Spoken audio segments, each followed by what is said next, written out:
the New York Mets. We've got the Los Angeles Dodgers here on TBS. Good evening, everybody. Welcome to Dodger Stadium. I'm Ernie Johnson, along with Cal Ripken Jr. and Ron Darling. The Dodgers winning the National League West for the third straight year. The Mets winning the East for the first time since 2006. Everybody talking about the pitching matchup in Game 1. It should be outstanding. Oh, it's going to be unbelievable.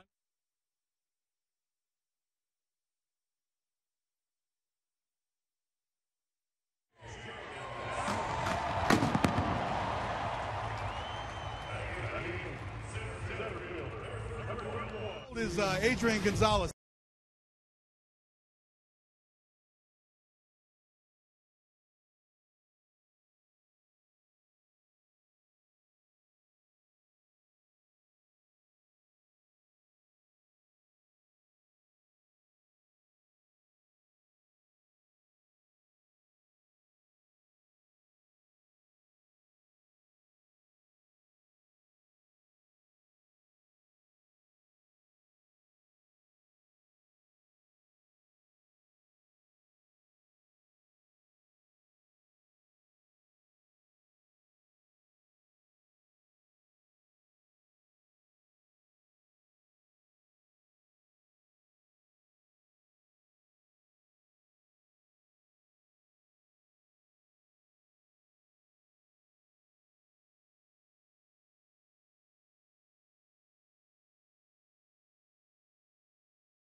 All right, on deck here on TBS. Big City best of 5 between the New York Mets and the Los Angeles Dodgers here from Chavez Ravine. The Mets, the champions of the National League East with a 90-win season, 92 wins for the Dodgers. 2015 National League Division Series coverage on TBS presented by T-Mobile.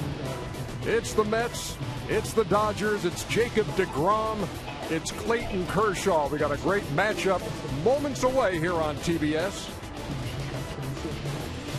And we'll be back with the first pitch right after this.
Evening in Los Angeles, California. Great look at Chavez Ravine as the Dodgers get set to play the New York Mets in Game 1 of the National League Division Series. Temperature right now 90 degrees. It was triple digits today in this area, and it's beginning to cool off just a bit. Or is it just me?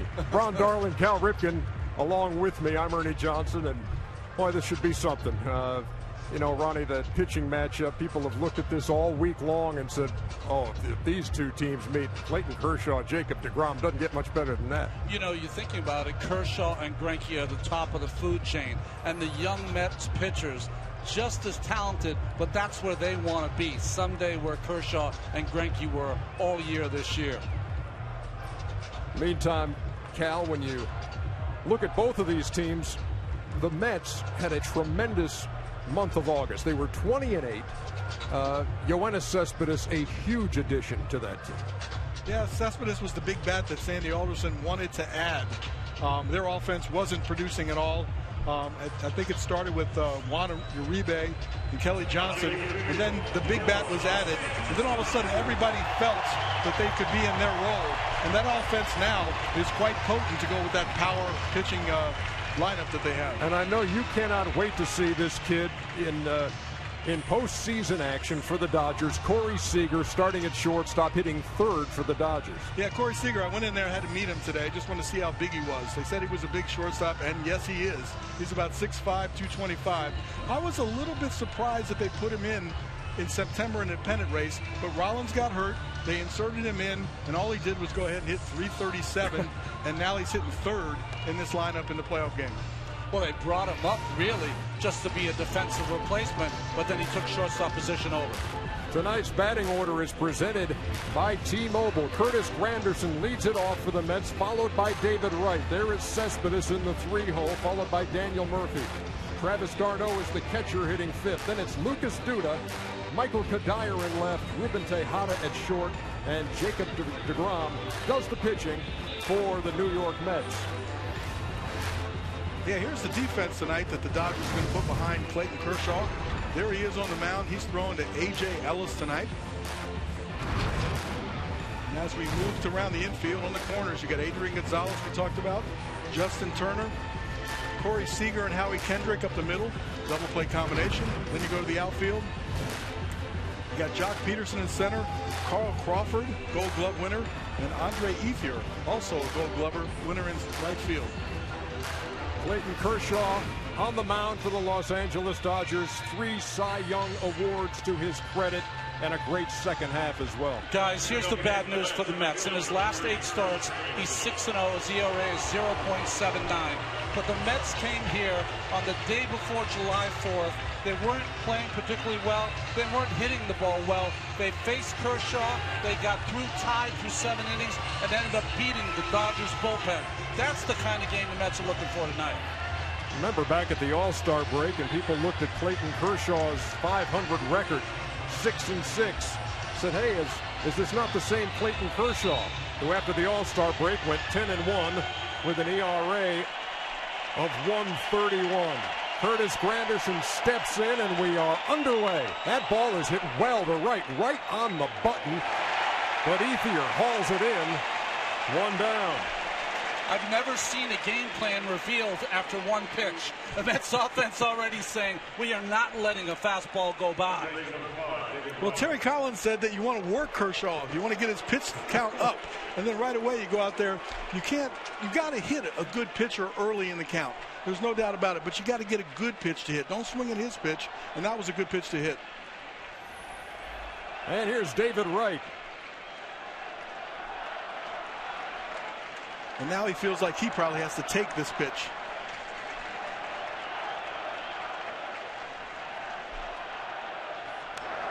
And he did not. Hacking at the first one right back to the screen.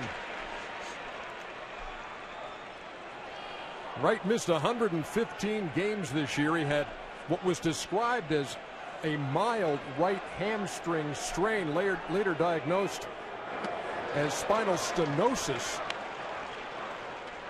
And actually at one point this season on a trip out here as he was getting treatment, he talked to Don Mattingly about it, the manager of the opposing team, the Dodgers. And Mattingly had some back issues in his career and was able to kind of reassure David Wright and kind of tell him to stick with his rituals and just work on that to get back to a playing shape. And sure enough, he did, and here he is hitting second for the Mets in Game 1. I think the big advice from Mattingly right there was to modify your workouts. I also had back problems, L4-5, and the more you swing, especially the movement where you're moving your hips and torquing like that, that wears you out. So you want to make sure that you get ready, but don't overdo it. Big breaking pitch and off the end of the bat of David Wright. Good sign there by David Wright. That was an awfully good breaking ball by Kershaw, able to stay in the at bat. Kershaw's going to throw that good, powerful fastball, the good overhand curveball. He'll also cut that ball in and down on the right-handed hitters. Down low, and the count full to David Wright. Well, there's that attempt at that cutter, that hard slider. It looks like a fastball coming in on the inside part, then breaks off. That was a little bit too low. Wasn't good enough to fish for. Payoff pitch from Kershaw. Got a piece. That's one thing that you know about Kershaw is just because he has a fastball in the 95-mile-an-hour range on 3 and 2 doesn't mean you're going to get one. It means you're never going to get anything straight. That's what you get from Kershaw. Do they change it up here, though? A.J. Ellis, his battery mate. Yeah, back to the fastball coming in.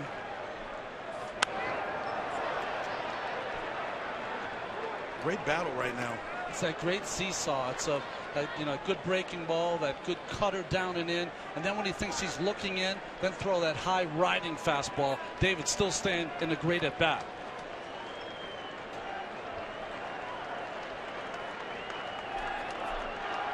Another payoff from Kershaw to Wright.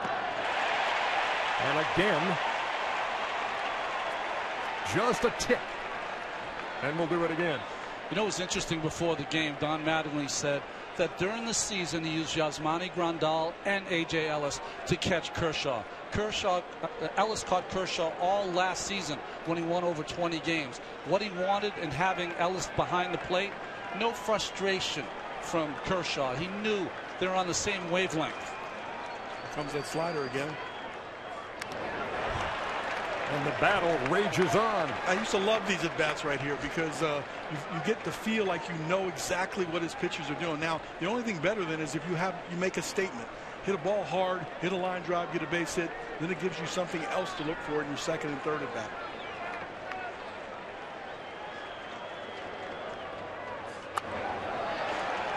Wright did everything he could, much of it in Los Angeles with the doctors, to get on the field with the Mets so he could have this feeling once again like he did in 2006. What an at-bat he's taken. He retired Granderson on one pitch. 11 now to David Wright. Back to the slider again. And Wright wins the battle. Throws a one-out walk.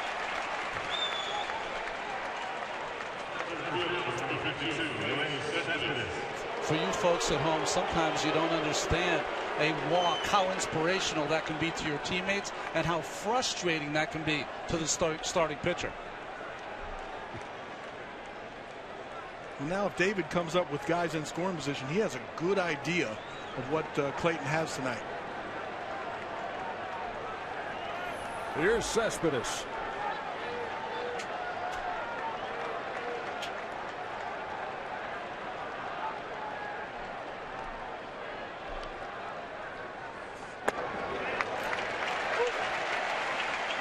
Alan Porter is the home plate umpire. Threw up the right hand, 0-1. We had that good number, that what he does on first pitch, but true to form, Cespedes as a Met very rarely swung at the first pitch.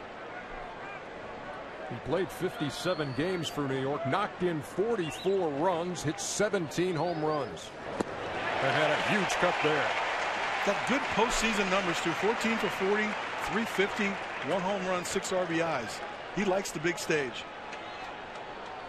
He likes that fluorescent sleeve on the left arm as well. Part of that whole parakeet at Citi Field thing. Ball players do that. Crossing guard tomorrow morning. No balls and 2 strikes. Kershaw throws over. I wouldn't expect the Mets to do much on the bases or run. They're a power hitting team. they're not going to make their outs on the bases unnecessarily. Kershaw, though, with 10 pickoffs this year, he has a great move.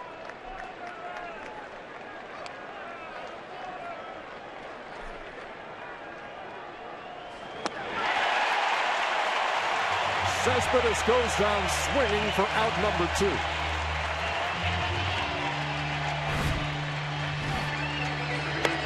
So that, the fastball in, first pitch, here comes that hard slider. I think he made a couple of better sliders to Cespedes. That's the best one right in the end. Looks exactly like a fastball coming in and just breaks down underneath the bat of Cespedes. Great slider right there.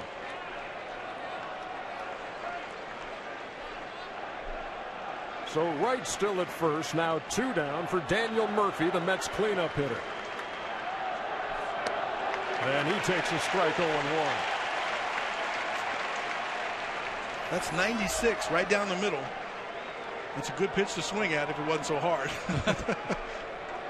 Then you got Kershaw, who struck out 301 this year against Murphy, toughest guy to fan in baseball.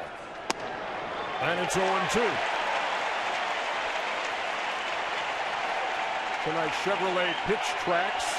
You look at the arsenal for Clayton Kershaw. Hey, the home plate umpires, they get excited too. That ball looked a little low on our pitch tracks.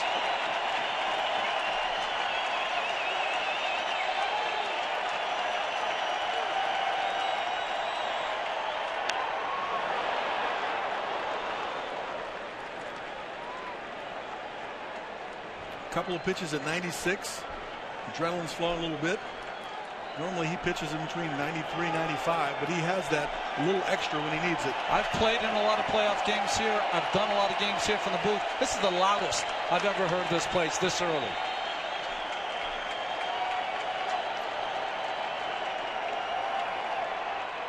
Again, a throw over by Kershaw, and Wright steps back. That's not his good move, is it, Ronnie? No, it's not. But he's also very quick to the plate because he doesn't really raise his leg. He has more of a slide step towards home.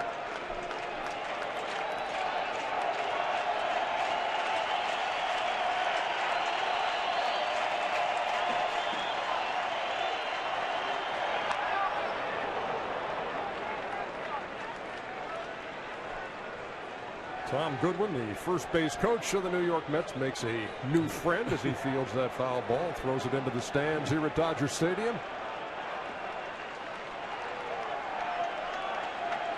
Tom could steal himself a base, 369 in his career. Count remains 0-2 to Daniel Murphy.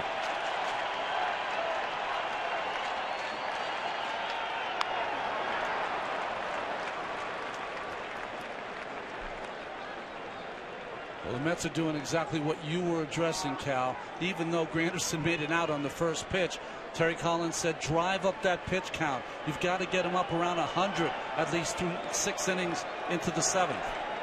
David Wright really battled and worked a walk. Murphy right here is hanging in there. So a curveball and a slider to stay alive. Tried to check, couldn't. 2 strikeouts in the inning for Clayton Kershaw. And now the stage belongs to Jacob DeGrom. Middle of the first, game 1.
Beautiful Friday evening here in Los Angeles. And tonight's batting order is presented by T-Mobile.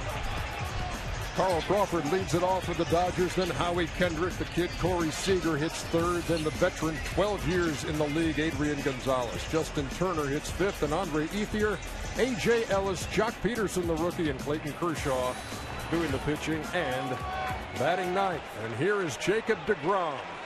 All career high numbers for Jacob.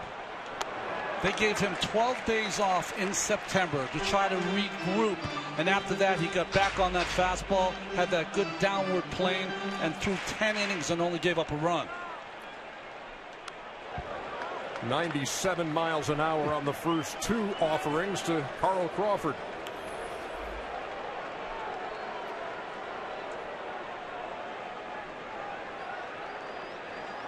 The 1-1. 97 again. But out of the strike zone, 2 balls in the strike. It's been an effective pitch for him with 2 strikes, but I think he just overthrew that one. Well, the key when you watch Jacob pitch is that you want to see him down early in the count. Then he can elevate that fastball when he needs to strike out. 59 runs is only the amount he gave up this year, but 16 of them in the first inning. And he threw it right past Crawford for out number 1. That's intentionally elevating the fastball right here. You got 2 strikes on him. You can see the target up a little higher. It hits a little bit above the target, but that's a pitch that's almost impossible to get. Missed that by a good 6 inches. Well, you can say about DeGrom, the only start he's had this year where his heart could be this elevated was in the All-Star game. What did he do there? Only struck out the side on 10 pitches. Yeah, Stephen Vogt and Jason Kipnis and Jose Iglesias, the victims in that 6th inning at the All-Star game. Howie Kendrick waits on an 0-1 from the slender right-hander. 0-2. You know the adrenaline's got to be through the roof with this kid. How do you channel it, Ronnie? Well, he's a quiet assassin. If you talk to him when he's off the mound, everything is just cool and easy. He's one of those guys, there's no drama with Jacob DeGrom. You just let him every 5th day go out and do his job. We talked about him being a shortstop in college. He's a tremendous athlete, and now he's turned into a tremendous competitor on the mound. No balls, 2 strikes. How to play it on the right side. Yeah, I was wondering when we were going to see a breaking ball, because when somebody throws 97, 98 with that sort of explosion, you might not need a breaking ball to the 3rd or 4th inning. That was a slider, stayed over the middle of the plate at 93. Well hit, base hit to right. Kendrick just reached out and rifled it into right field. 4th member of our crew is Sam Ryan, who's on the field. Sam. Yeah, Ernie, and with this start, Corey Seager makes history. He's the youngest Dodgers position player to start a playoff game in franchise history. He's 21, and since September 3rd, he has been their hottest hitter. Don Mattingly said, I like everything about this guy, his demeanor, his confidence, and guys, he has the numbers. 337, 4 home runs, 17 runs batted in for a guy who made his debut on September 3rd. Takes a breaking pitch over 0-1. Yeah, a little respect for that young guy. First pitch slider, even though you got a 98-mile-an-hour fastball. What do you remember most about your first postseason start? I didn't need the shave.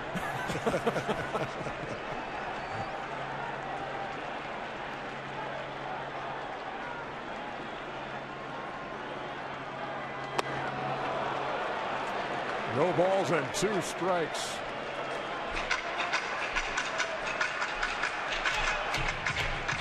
There's Jimmy Rollins, of course, who came over from Philadelphia and who saw Corey Seager play so well that he took that starting shortstop job away.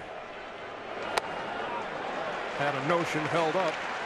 A ball and 2 strikes. Seager reached safely in his first 21 games, which was the longest streak in LA Dodgers history. Junior Gilliam did it in Brooklyn 24 in a row back in 1953, but in LA Dodger history, it was a record for Corey Seager. You just saw a throw over to first base. If you're looking at home and watch the catcher's position, many times they move inside. That kind of gives away the pickoff play. In case the hitter takes a glance down to see where he was, it always seems to be inside. Now he's going back away again.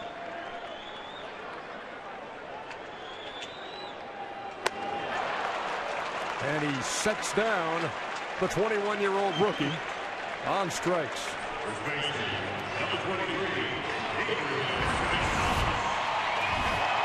He starts him off, as I said, with a breaking ball, gets ahead on this pitch, and then haven't seen a fastball yet, had a little run to it, half swing, lays off the high fastball, and then comes back and cannot lay off that one. Strikes him out with a high 90s fastball. And now he faces one of the best all-around hitters in baseball in Adrian Gonzalez. Power to all fields, can really handle the bat, and he's hit .375 against DeGrom with a couple of home runs.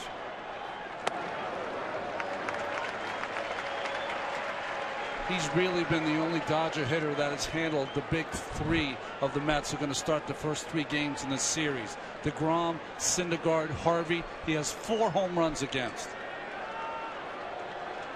Howie Kendrick is a runner at first. The 1-0 from DeGrom to Gonzalez. Nibbled at the corner and missed 2-0. Well, Egon's got a really good eye at the plate, so he's going to make him come over the strike zone. And he knows, he's experienced, that he can provide the power by shortening his swing and allowing the fastball velocity to add some power. Good power to all fields.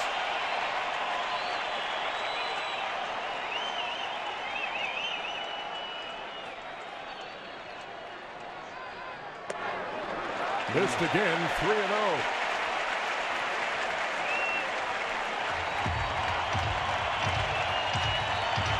There's always that little test back and forth between pitcher, and umpire. How much is he going to give me on the outside corner?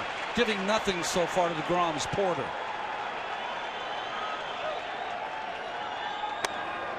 Takes a strike, 3-1. I think DeGrom remembers that he took him deep twice, so he's being extra careful, trying to stay out there on the outside edge.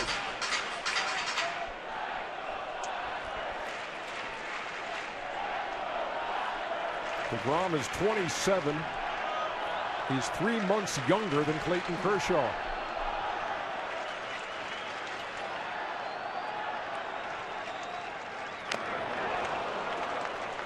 Three and two. That was a 3-1 slider at 90 miles an hour. And if that flattens out, that becomes a mediocre fastball. I mean, for him, his slider is as good as many people's fastball. But after 4 straight fastballs, that's a pretty good pitch, 3-1. You said they're both 27 years old. DeGrom a little younger. His career got started a little later because of Tommy John. Kershaw 114 wins. DeGrom 23. Kendrick will be on the move at first. There he goes. And Gonzalez goes down swinging. DeGrom allows 1 hit. Strikes out 3. We're heading to the second.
Let's take a look at tonight's MLB Memory Bank presented by Bank of America. We're going all the way back to last Sunday.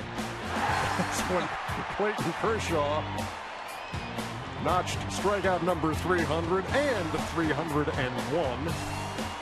Only pitcher in the bigs to eclipse that mark this year. Travis d'Arnaud leads it off for the New York Mets, and what a special night this is for him. Grew up about 20 minutes from Dodger Stadium. Always grew up idolizing Mike Piazza, who was catching for the Dodgers at that time, and wasn't able to play when the Dodgers and the Mets played here earlier this season because he had a hyperextended elbow. So this is the first time he's played at Dodger Stadium. We used to come and watch the Dodgers growing up. On the ground to third, Justin Turner. One down.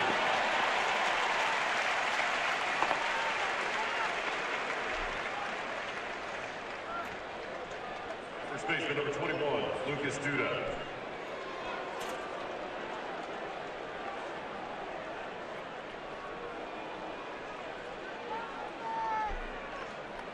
Well, Lucas Duda steps in for the Mets now. Big guy with power, and he's had some success against left-handed pitching this year as well. He's hit 7 home runs against lefties. That one's right off the foot of Kershaw, and there will be no play. And let's see how Kershaw is.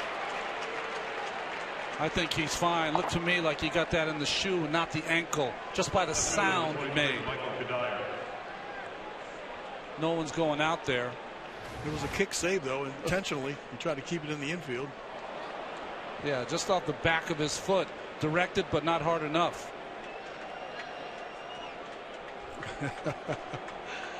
It was interesting. Egon could have got to that ball, but he couldn't have stepped on first base. So he was trying to get Kershaw to come over and him stay at first base. Another first pitch swinging by the Mets.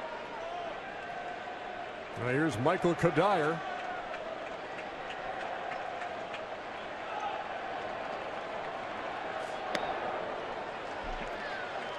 Kadire, the longtime Minnesota Twin, also played in Colorado, won a batting title there with the Rockies.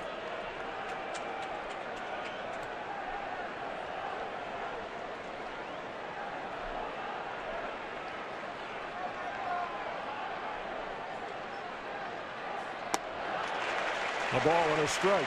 Kadire was asked, does it help if you've seen Clayton Kershaw a lot of at-bats? He goes, not really. Yeah, he's had 16 at-bats with moderate success. He's got 4 hits.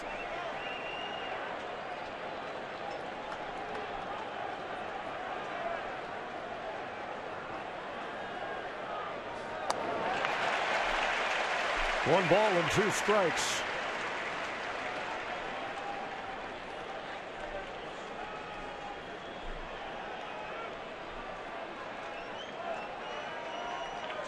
Kershaw's swing and miss percentage has gone up to nearly 33% in 2015.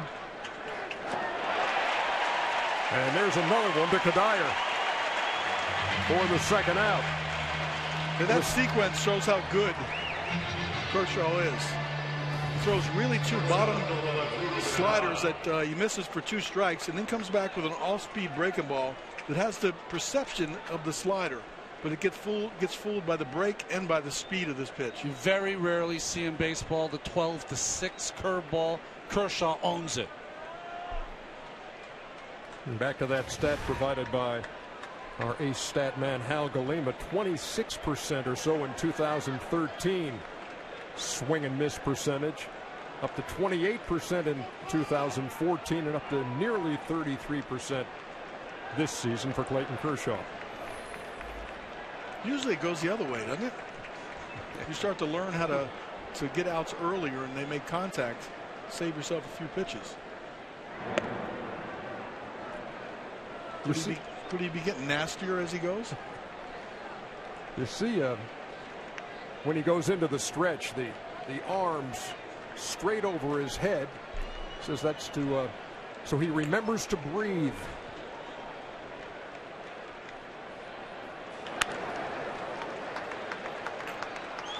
Good swing there by Tejada. 2 reasons he's in this lineup. he's the best defensive infielder for the Mets, and he's 5 for 14 off Kershaw. One of the few Mets who has some good numbers.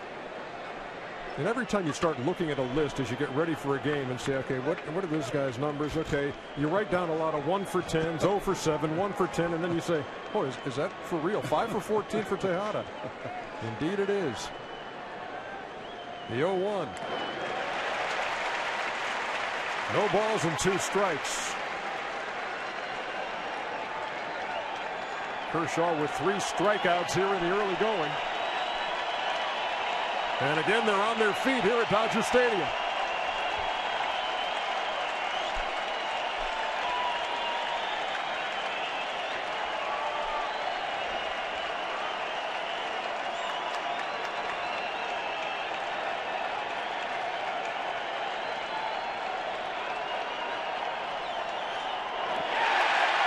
Breaking pitch got him. 4th strikeout for the 3-time Cy Young winner. We head to the bottom of the 2nd.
Provided by Goodyear. Everything Goodyear has learned making tires that go the distance inspires what they roll into yours. Goodyear, more driven.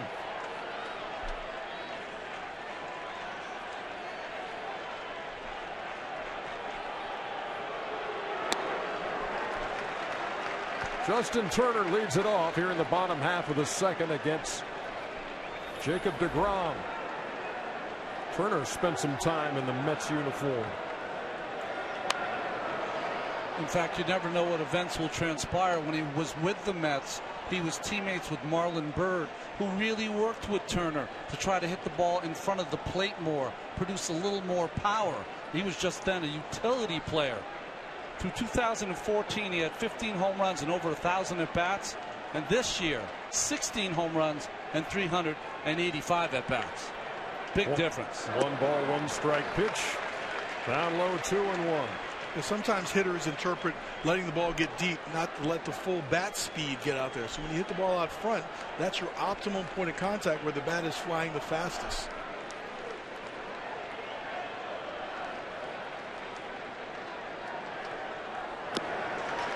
Three balls and one strike. Steady diet of sliders for Mr. Turner.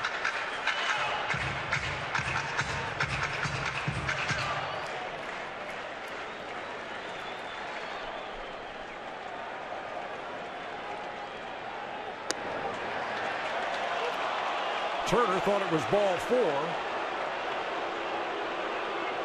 Gonna have to put that shin guard back on and brace for a 3-2 pitch. I hope the Velcro still works. We talked before, he gave a low pitch to Kershaw, now returns the favor to DeGrom.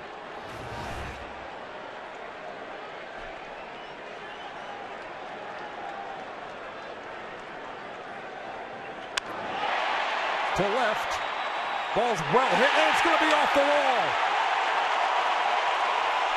That's going to be a double for Turner on a ball that appeared to be right in the sights of Michael Kadire, but it took off over his head.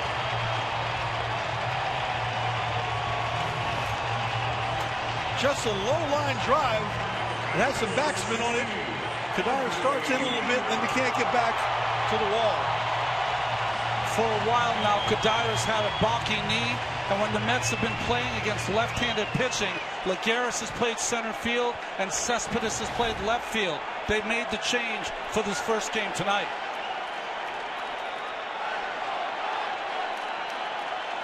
So a runner in scoring position here in the second. And Andre Ethier steps in.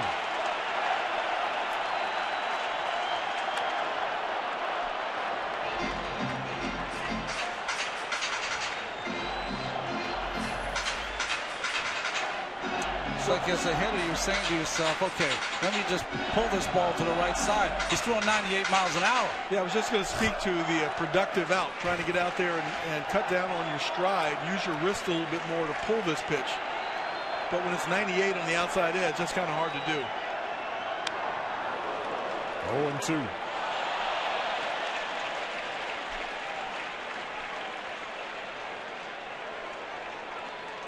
Ethier has gone through a lot in the last couple of years as a Dodger. Got lost in the shuffle, really, once Yasiel Puig established himself as kind of a fourth or fifth outfielder. Now back in the role he likes best, starting. Turner with a lead at second, the 0-2. Breaking pitch missed, a ball and 2 strikes. Yasiel Puig is on the Dodger roster. It's been an injury-plagued season for him. Ethier getting the start in right field tonight. Hasn't had that many at-bats, so Don's not prone to playing. Probably starts him against the lefty in game 4. But pinch run, pinch hit, he can still make a lot of things happen. Ethier waiting on a 1-2 from DeGrom. And the count even. 2 balls and 2 strikes.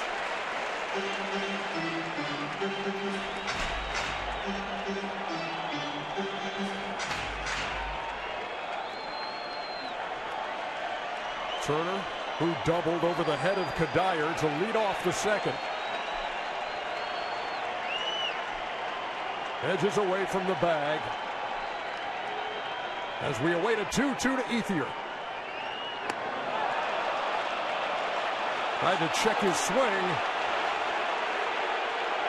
He didn't think he went, obviously. Well, he's arguing with the home plate umpire because Alan Porter called it. Nothing irks hitters more than the home plate umpire calling that, Cal. They want the third base umpire to call it. Yeah, I didn't have to say it, Ronnie. You said it best. He might have gone right there, but again, my contention is that that's why the umpire's down there at the third baseline to call that check swing. It's so difficult to look at a 98-mile-an-hour fastball, concentrate on it to see where the pitch is, and then take your eyes off of it and see the swing. You're only seeing part of the swing. Here's A.J. Ellis. In a little bit tight, 1-0.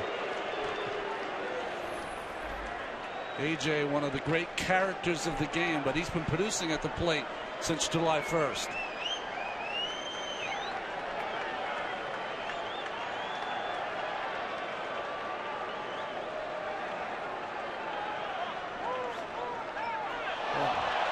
And DeGrom into the line when time is called. We've seen some anxious moments so far from the home plate umpire. I think this is too late, Cal. I couldn't see when he asked for time. Didn't put his hand up. Sometimes you're standing there as a hitter and it's too long and your eyes start to water. You start to stare. Then you got to get out of there and start blinking to get back in. Way upstairs, 2-0.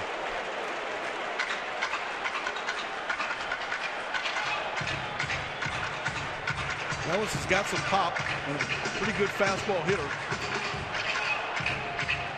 I believe he's going to get one right here. Well, left-handed hitters so far against DeGrom, 0 for 4 with 4 Ks. Right-handed hitters are 2 for 2 so far.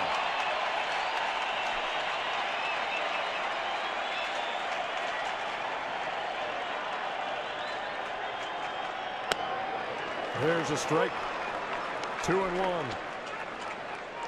97 on the black in the 2-0 count. Tip your hat right there. I hope you get a better pitch this time.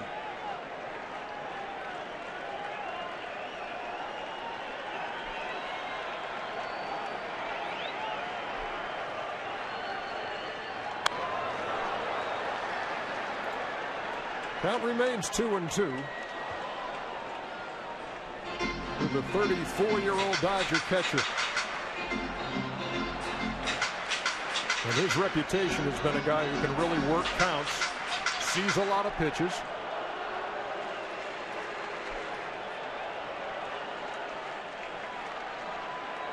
And he's in a second inning battle here with Jacob DeGrom. Turner with the lead at second. And DeGrom strikes him out. Official caps, hoodies, jackets, and more. Celebrate with your favorite team at the MLB.com shop. So there's been a single by Kendrick in this game, a double by Turner, and 5 strikeouts registered by Jacob DeGrom.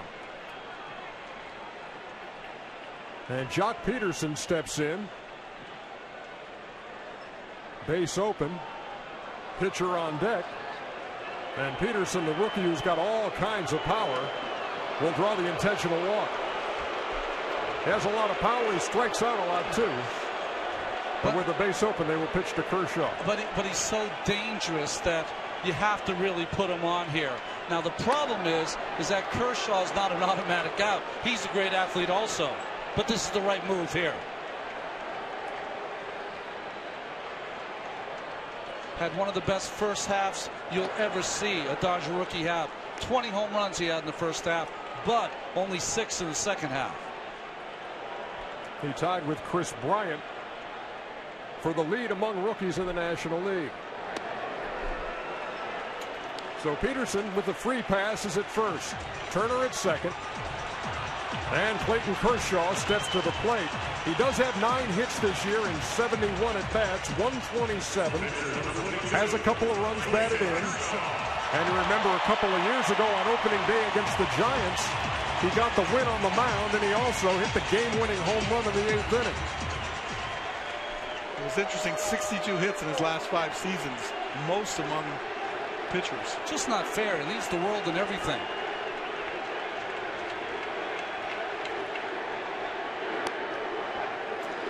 How about that? Ultimate respect.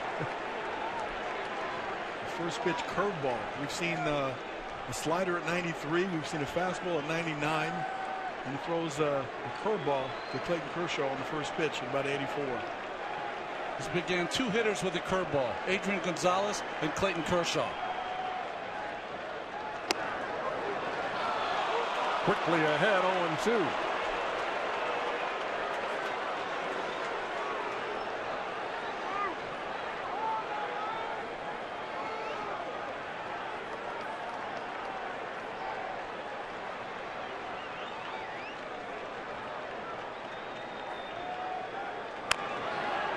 That foul past third.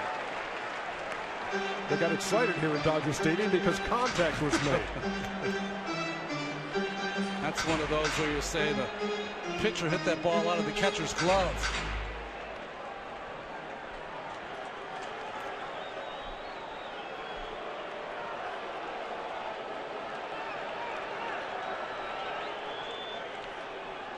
And a beach ball has gotten loose near the left field line.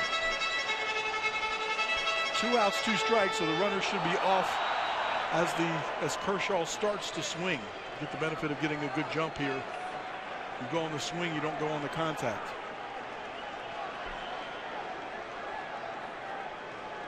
The 0-2.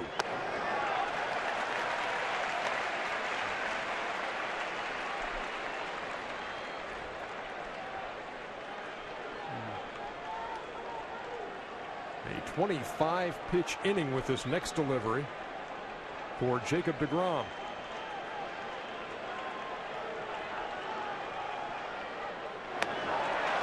All 6 outs have been by the K.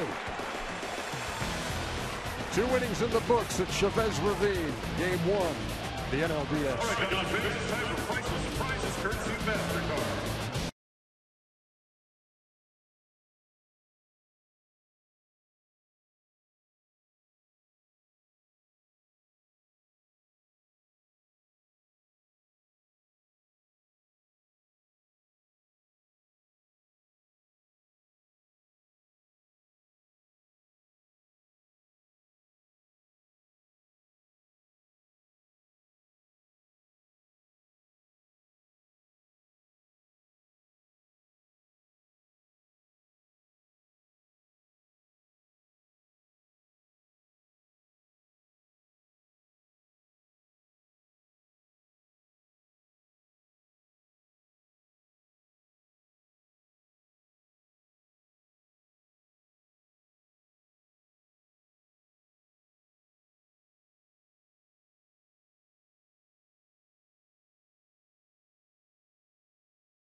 Game 2 of this series, 9 o'clock tomorrow night Eastern Time from Los Angeles. Game 3 will be Monday at Citi Field in New York. Game 4, if we need it, would be Tuesday in New York. And if it goes the distance, it'll be back here on Thursday for Game 5.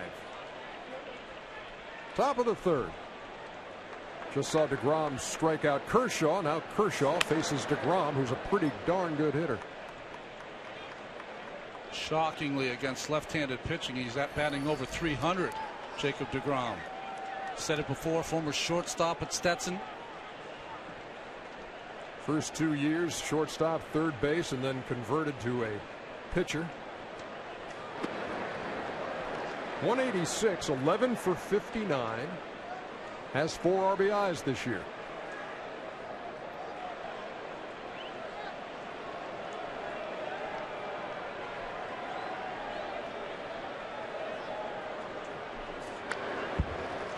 Ball and 2 strikes.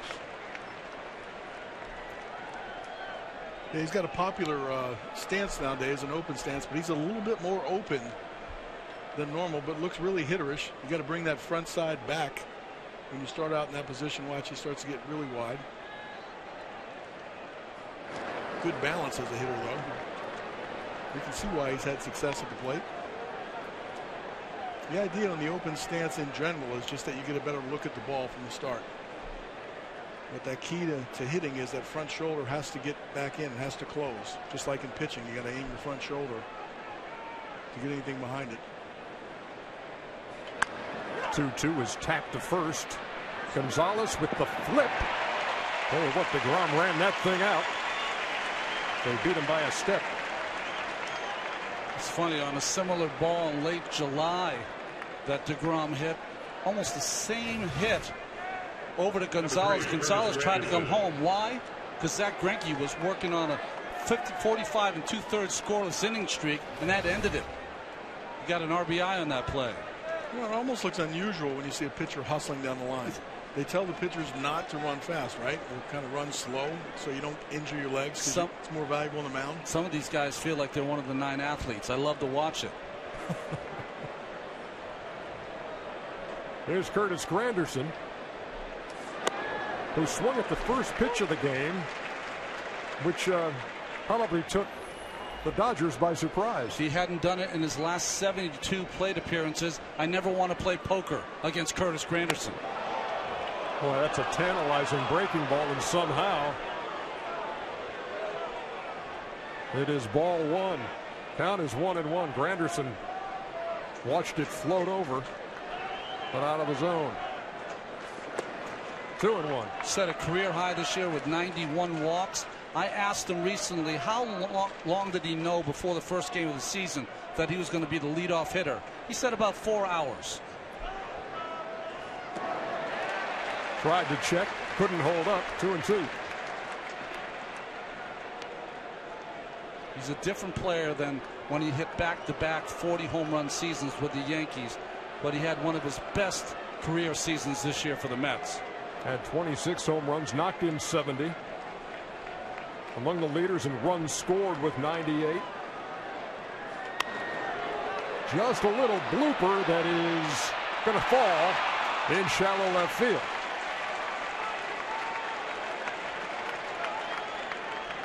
One out single for Granderson here in the 3rd.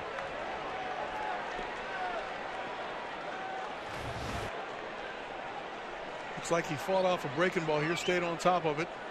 It's one of those balls that's right in between everyone. They don't have a shift for that hit yet. He hit a ball right on the screws his first time, nothing to show for it. Yes, a little Texas leaguer here in the 3rd, so he's at first with 1 out, and here's Wright. They say they all even out, but I never believe that.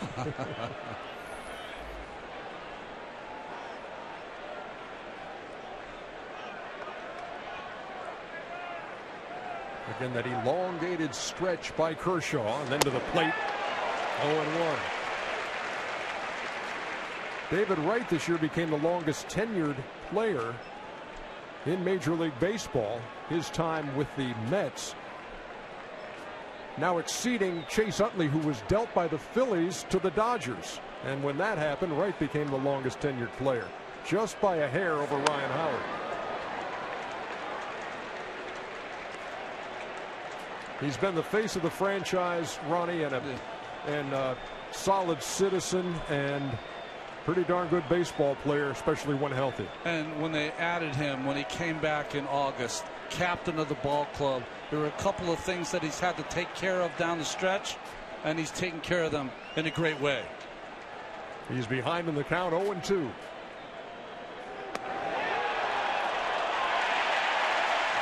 And a little late, but a strike 3 call.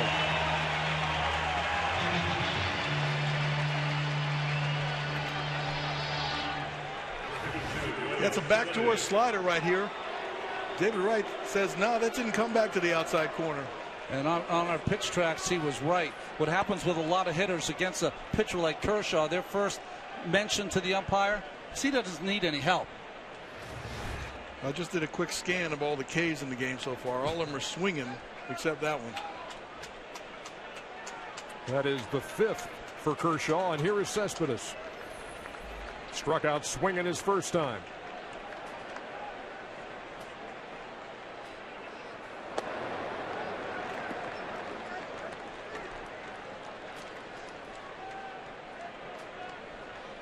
See the 3 infielders on the left side as Don Mattingly's Dodgers employ the shift against Cespedes. This is the first time I've seen this kind of shift used against Cespedes. Makes me feel as though they're going to try to pitch him in and tight, especially with that slider or fastball up out of the strike zone. Anything down to Cespedes, though, that is his power area.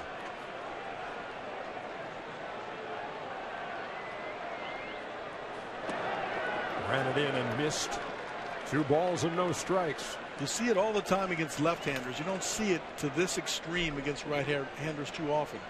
Agon is holding Granderson on over at first base, which creates a huge gap and a huge hole over there to hit a fly ball or ground ball through.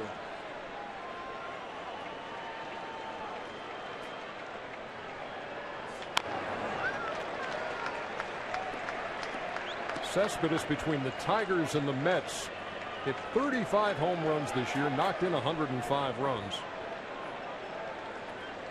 And again with the Mets in just 57 games, 17 home runs, 44 runs batted in, hitting .287. He had a little home run drought there towards the end. He hit 17 in the first 41 games. This will be pitch number 50 from Clayton Kershaw, and it's fouled straight back to the screen, 2-2. Well, this is what I was talking about before. Home runs by zone. You see down the bottom of that strike zone, he's got tremendous power. I bet you those 9 up and in are those hanging kind of sliders that stay in the inside part of the plate. Yeah, hanging mistakes. He's definitely geared to hit the low ball. Good low ball fastball hitter, good low ball breaking ball hitter. Granderson leads from first, and Kershaw with the toss over.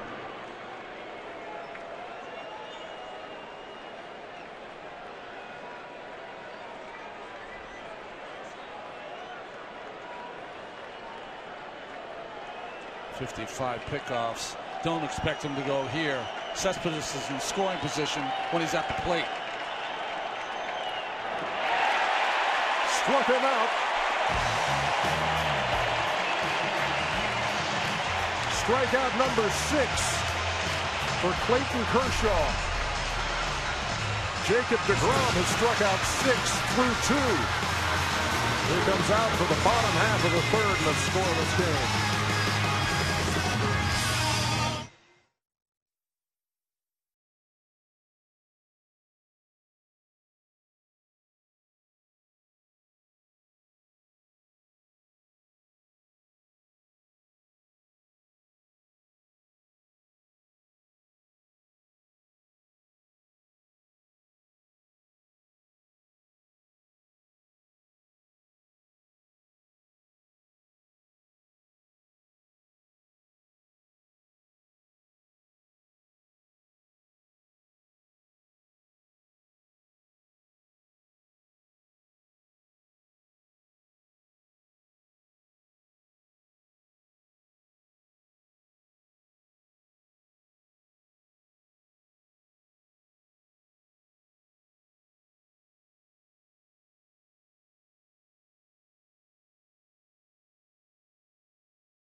2015 National League Division Series coverage on TBS is presented by T-Mobile. Carl Crawford, a swing and a miss here in the bottom half of the third against Jacob DeGrom, who has struck out 6 through 2 innings.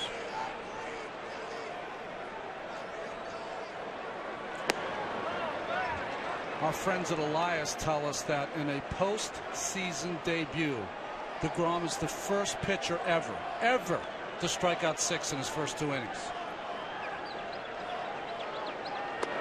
Along the way, he has also allowed a single, a double in the second, and walked Jock Peterson intentionally to get to Kershaw, who he struck out to end the second.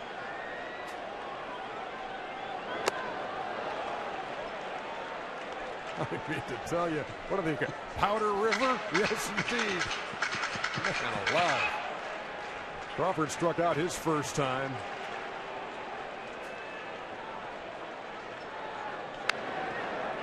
A little pop-up. Who wants it?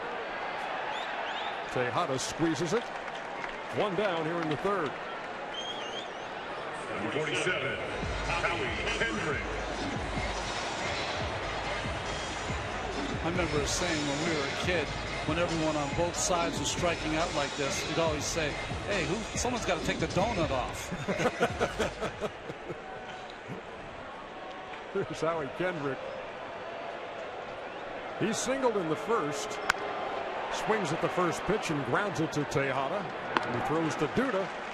And quickly 2 up and 2 down. A look at the upcoming MLB postseason schedule.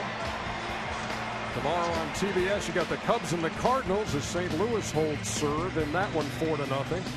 Mets and Dodgers here from LA to follow. Coverage begins at 5 o'clock Eastern with MLB postseason pregame on TBS presented by Chrysler. Sunday MLB Network has the Royals and Astros now tied at a game apiece. That fly ball to left field got really confusing for Kadire. Was right down there by the line.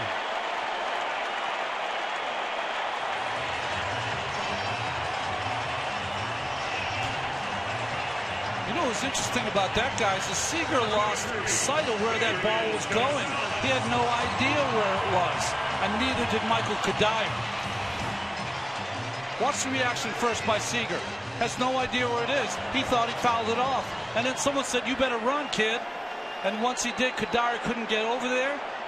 And the ball just drops in fair and bounces over for a ground rule double. The ball carried really well down that line. That's 2 balls at Kadire, though, but has misplayed.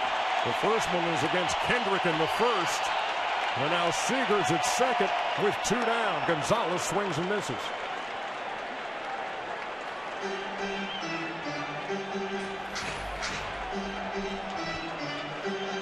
You're between a rock and a hard place here.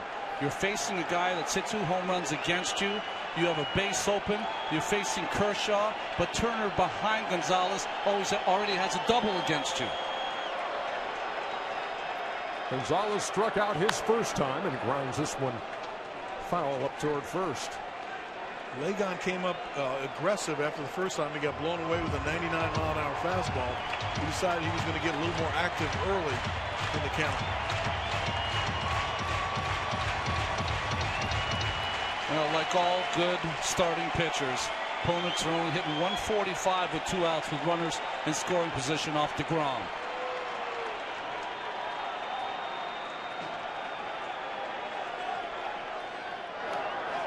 Ball bounces away, but Darno keeps it in front.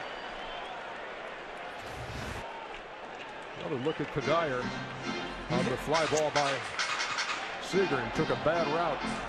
Well, that's what it was, is that he came really flat across instead of diagonally straight towards the foul pole. That would have made it an easier play for him. Not an easy play, but a play he could have made.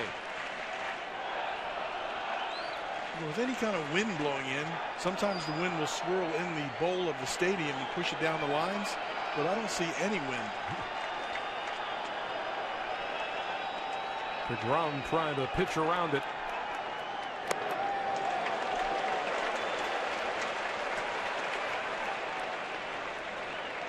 Justin Turner waiting on deck. He doubled in the second. That was the ball that Kadire had trouble with.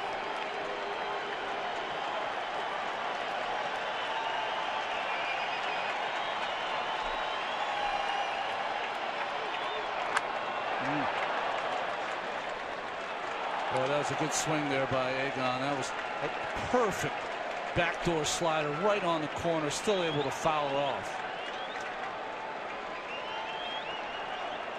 And I gave DeGrom's numbers. Adrian Gonzalez's numbers are fantastic with runners in scoring position.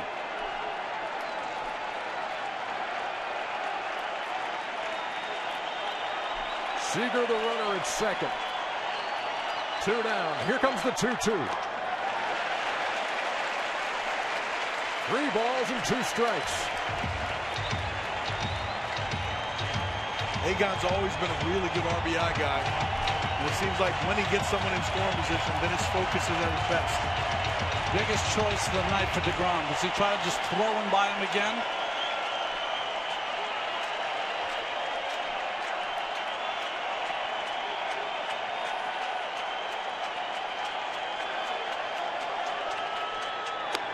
He struck him out.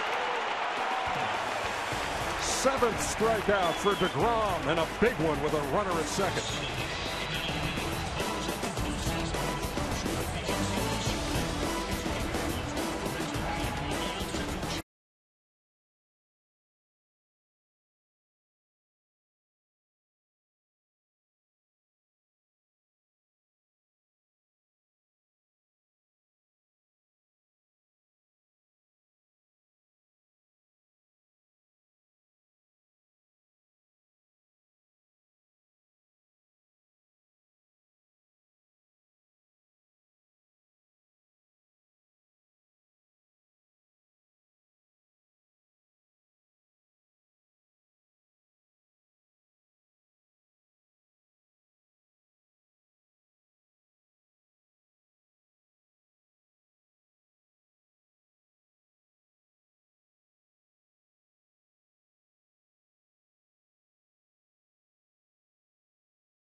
Season with MLB.com at bat, the #1 app for live baseball. Stay connected with highlights, replay reviews, scores, pitch tracking, live radio broadcasts, and more.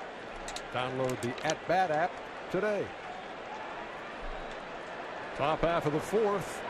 Daniel Murphy leading it off for the Mets in a scoreless game. And not surprisingly, guys, we expected runs to be at a premium. Expected that Kershaw and DeGrom, when they lock horns, it would be tough and tight. Has been so far.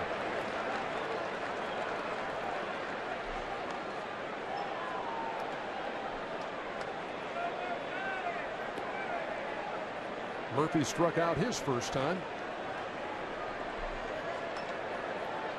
one of 6 that Clayton Kershaw has struck out in the first 3 innings. That ball's well hit to right. I mean, really well hit to right. And the Mets are on the board.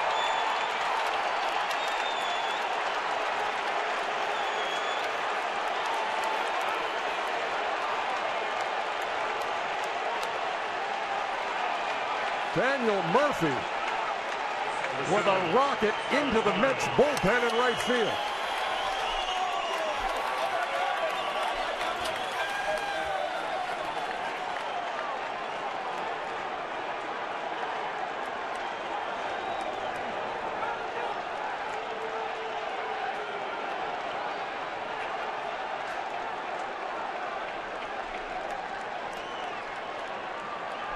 So the Mets break through.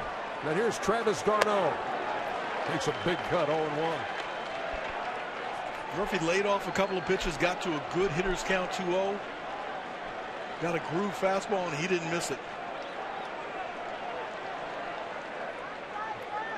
14 home runs in the regular season. He goes deep here in the 4th. Kershaw ahead of d'Arnaud, 0-2. How many times during the season do you think Kershaw has to face a cleanup hitter that's left-handed? But he got in a 2-0 count, had to come with the fastball, and his 2014 postseason ended with Matt Adams, a left-hander, hit 3-run home run, and it starts here with Murphy with a home run. d'Arnaud takes a called 3rd strike for the first out.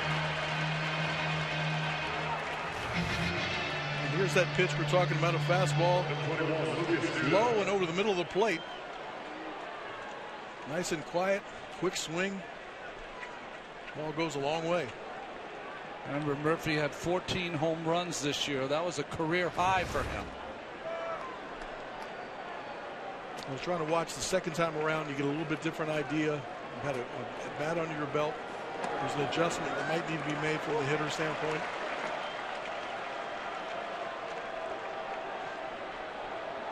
No balls, 1 strike to Lucas Duda, who singled his first time. It was right up the middle, and Kershaw stuck out his foot. Kept the ball in the infield, but there was no play.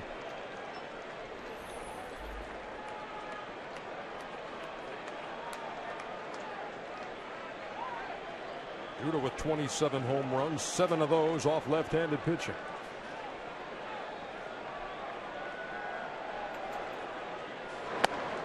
Hard season to fathom for Lucas Duda. Really just had 3 spurts of power during the year. Incredibly streaky year this year for Duda.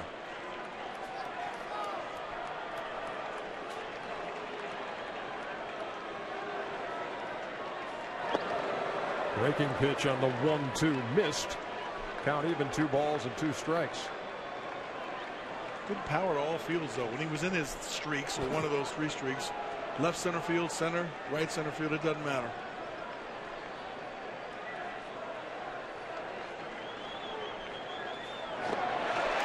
And he struck him out. They're going to have to throw down to first to complete it.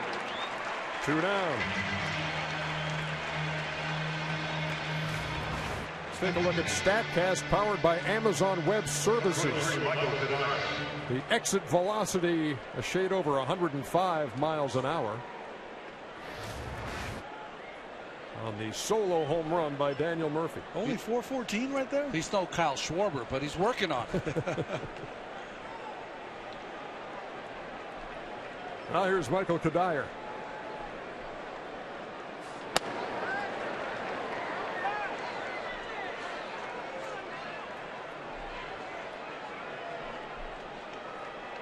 Kadire hit 244 before the All-Star break, hit 302 after the break. And a couple of years ago, hitting 331, won the National League batting crown with the Colorado Rockies. Breaking pitch in the air to center. Jock Peterson for out number 3. But the Mets draw first blood. Daniel Murphy got one he liked. 1-0.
Follow the postseason right from your phone with Team Stream by Bleacher Report. Get the latest MLB news, scores, and highlights all in the palm of your hand.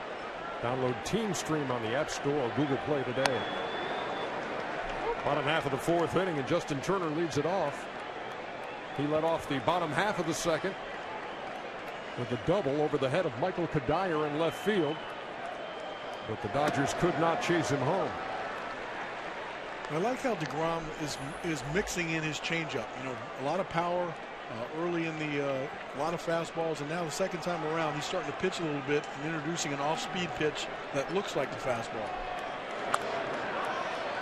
Yeah, early on in the game, he looked like he was trying to strike out the world, which he was doing. But the most important thing is here, your shutdown inning for a good starting pitcher. His ERA is 1.72. You want to get your hitters back in the dugout after a big home run by Murphy. Well, that big strikeout on Egon was off a changeup on a 3-2 count. A 1-2. Line drive left field, base hit. Turner is 2 out of 2.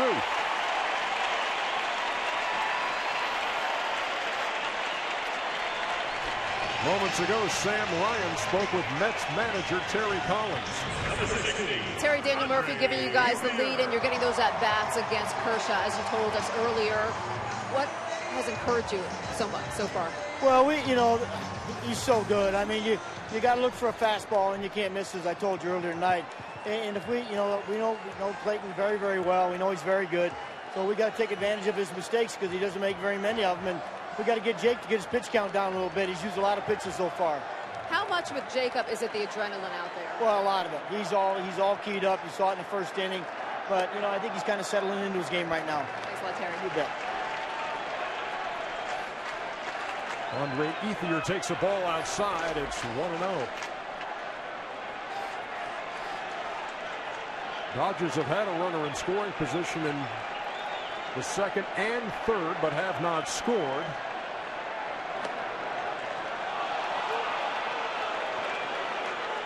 And there's a strike.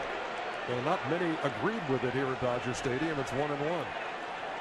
0 for 4 with runners in scoring position so far with 4 punch-outs.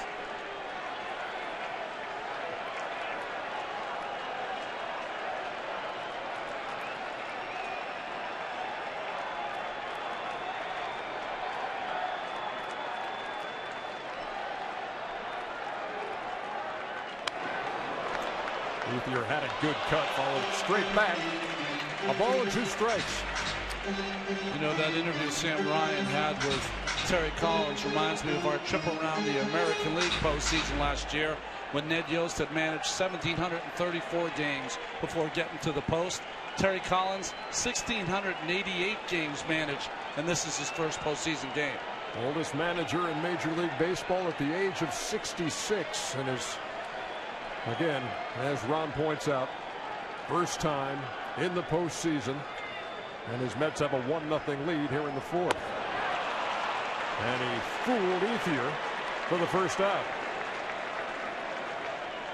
For 17, A.J. Ellis.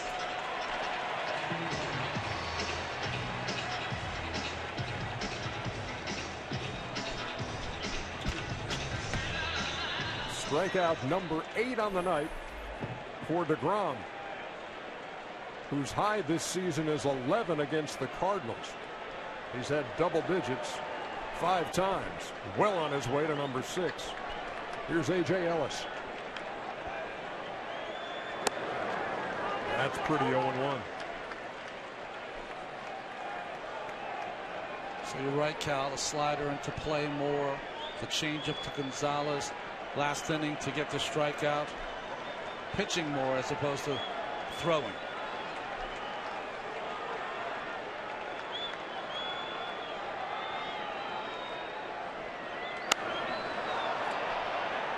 In the air near the Mets dugout, not a play.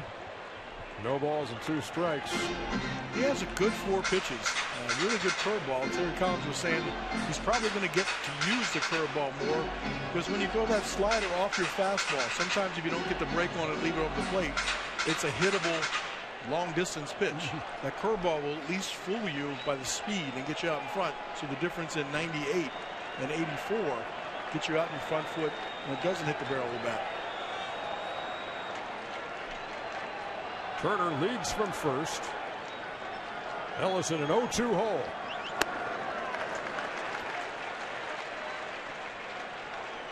You saw that sign there, that little pinky away by Darno means he wants his pitcher to throw a dart.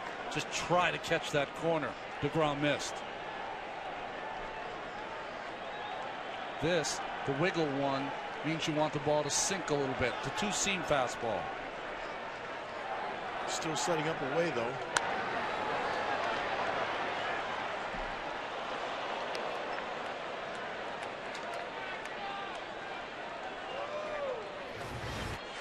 Well, we talked about the mistake that Kershaw made to Murphy. DeGrom has made a couple of mistakes also. Dodgers have not been able to make contact yet, though. You can get away with those mistakes when it's 98.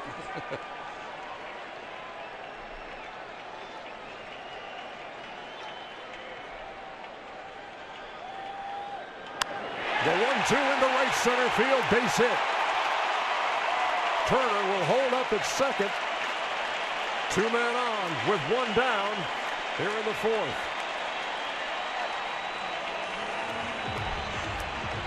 Well, what do you expect from an A.J. Ellis at bat? A guy who battles, especially with 2 strikes. This wasn't a changeup, a mistake changeup that stayed up out over the plate. He stays on it, pushes it to right center field. I thought at first it might give a chance for Turner to turn it on and try to go first or third. Granderson does a good job of closing.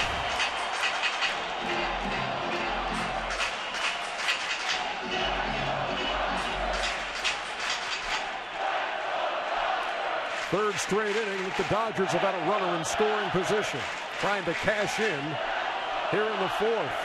They trail 1-0. Peterson's hitting 386 on the first pitch.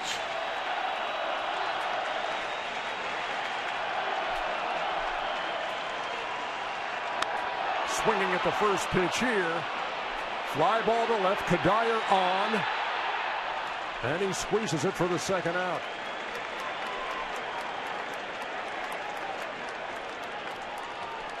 He was geared for the first pitch. Just popped it up.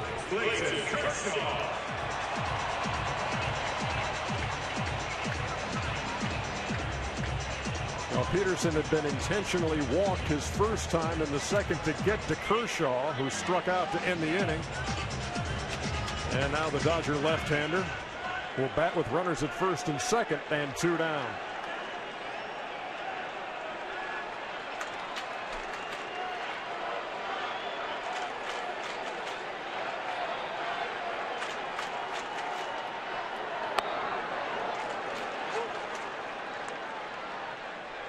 A strike at 96.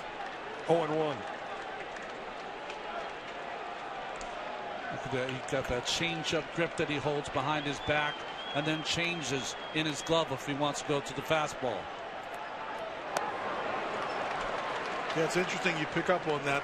You want to load it up as a changeup, because if you load it up as a fastball and then you try to change your grip, sometimes you tip the pitches to either the base runner or the guy at home plate because you move your glove and widen your glove. So it's good to start with the pitch that's most difficult to grip.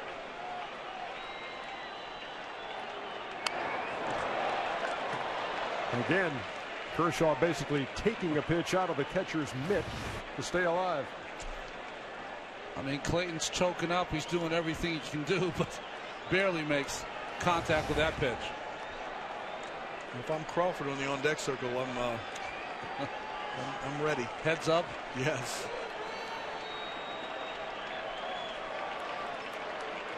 Runners lead from first and second. Kershaw trying to help himself out here in the 4th, and that's downstairs. You don't expect a hit from Kershaw off DeGrom, but the only real outfield arm you have is Cespedes in center field, and he's got one of the best in all of baseball.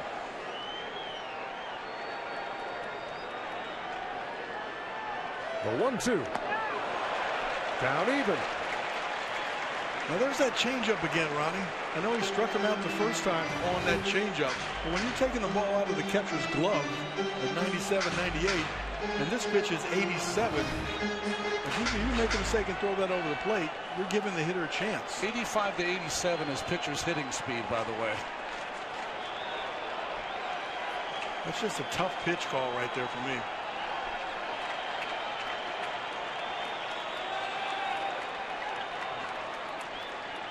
Little gamesmanship, and nicely done by Kershaw. Timeout. Make him wait.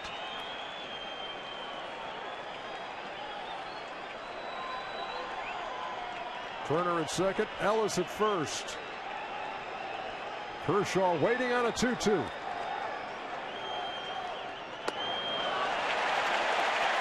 Three and two.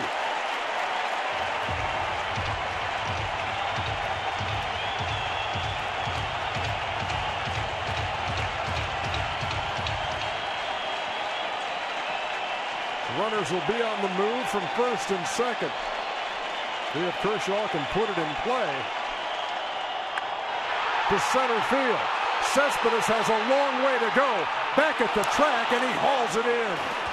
Kershaw gave it a ride. But Cespedes able to make the catch. It's a 1-0 game as we head to the fifth.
Top half of the fifth inning here from Dodger Stadium. Game one of the NLDS between the Mets and the Dodgers. Clayton Kershaw, Jacob DeGrom, the game one pitching matchup. Kershaw's allowed only 3 hits and has struck out 8, but he has also allowed a long home run to Daniel Murphy for the only run of the game. Ruben Tejada leads it off for New York. You know, it's interesting when Tejada's up, almost every team plays him in to take away the bunt. His former teammate Justin Turner does not, because Tejada never bunts. He does not have a lot of speed. That's the knowledge from being a teammate. And Kershaw ahead quickly, 0-2. They definitely got him to pull down there towards the line, almost like you're playing no doubles defense. Seager's over in the hole as well.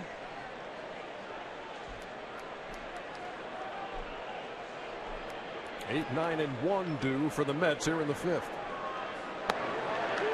And there is strike 3 called. And it's strikeout number 9 for Kershaw. Cal, he's starting to get that backdoor cutter working. Another look at the catch by Yoenis Cespedes with our help from StatCast. They're playing a little shallow for the pitcher. Trying to be able to cut off that base hit. He had a long way to go to get it. Made it easy. Almost pulled a Bo Jackson and climbed the wall. That would have been a little over the top. Here's DeGrom. You know Bo Jackson ran up the wall in Memorial Stadium, don't you? He did. It's against us. Yeah, we saw that firsthand. And then we went out to the wall the next day to see if we could do it. and we all got scared.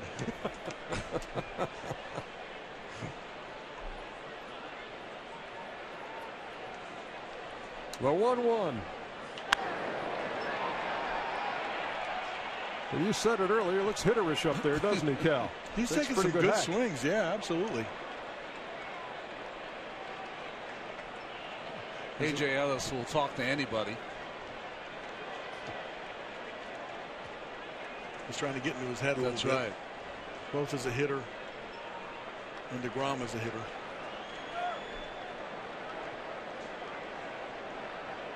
One ball, 2 strikes. Here it comes. Breaking pitch. Stays alive.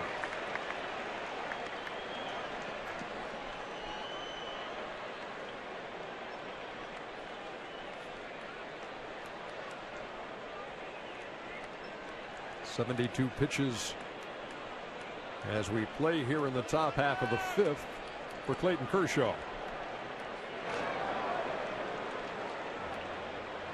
I was trying to remember what Terry Collins told us in our pre-manager meeting. If Kershaw's got 70 pitches in what inning, we're in trouble. Seventh? Seventh inning. Yeah.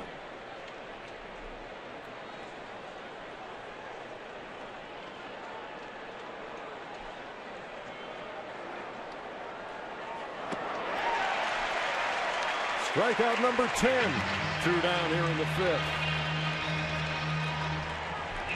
The backup slot or a changeup right there, Ronnie. An interesting pitch he threw there. The first time we've seen that from Kershaw. 90 miles an hour, though.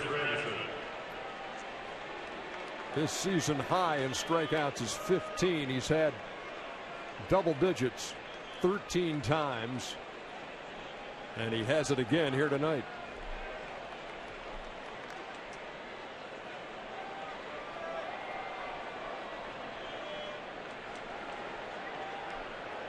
Now here's Granderson.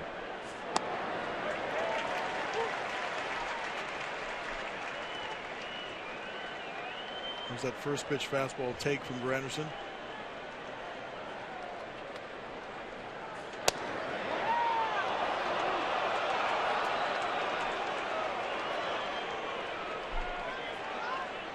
And here's that big shift we were talking about, mostly by left-handers. Remember, in that shift, they moved Justin Turner to the third baseman on the right side of second base because Corey Seager has played shortstop and some third base in the minor leagues before he came up. More comfortable on the left side of the diamond. I think, too, if you're not used to making all those shifts, you keep him in a position where his responsibility is still to chase the fly balls behind him. It still feels like short to him. Right up the middle, a bullet by Granderson.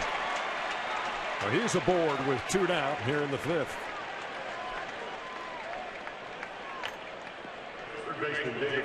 Granderson 2 out of 3. I thought I saw Granderson say the good one there. That was a bullet.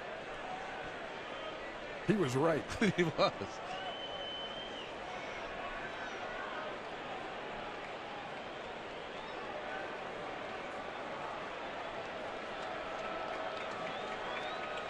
Kershaw yet to have a 1-2-3 inning.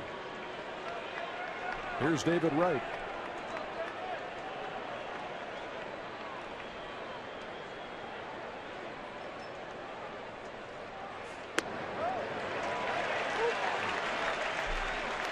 Again, Wright arguing with home plate umpire Alan Porter, telling him that ball is down.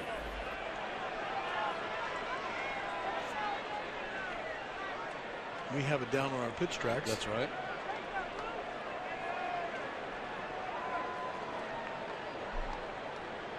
When you're locked in these kind of games against these kind of pitchers, you can't afford anything close to go against you.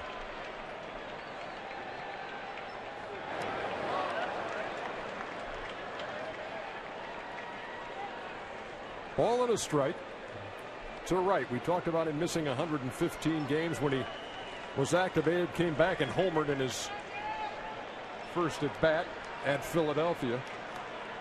And when they clinched the division on September 26th in a win at Cincinnati, he had a 3-run homer.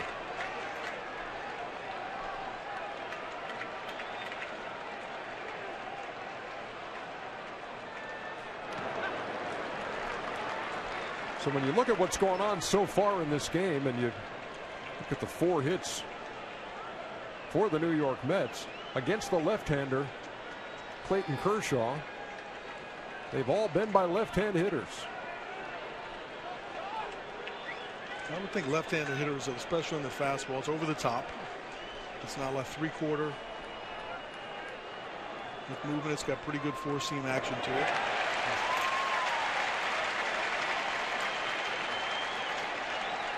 You know, you try to tell yourself, don't swing at pitches out of the strike zone.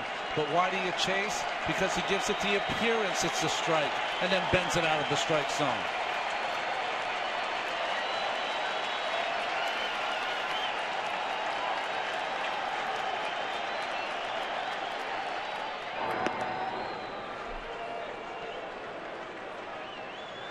Likes to throw over there on that 2-2 count. That's the second time he's done that with Granderson. Almost like, don't even think of stealing. I got to concentrate on this pitch.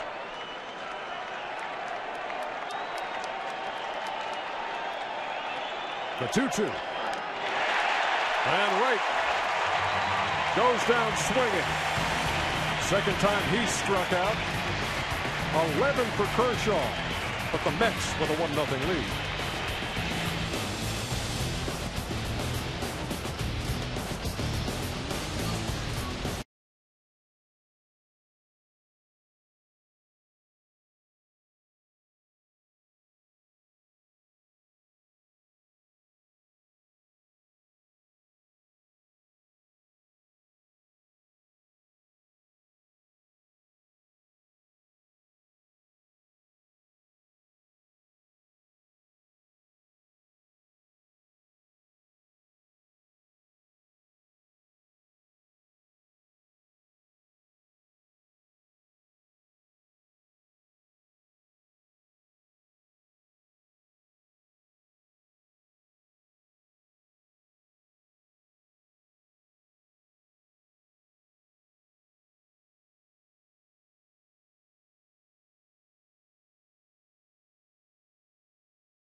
Tonight's game summary is presented by Geico.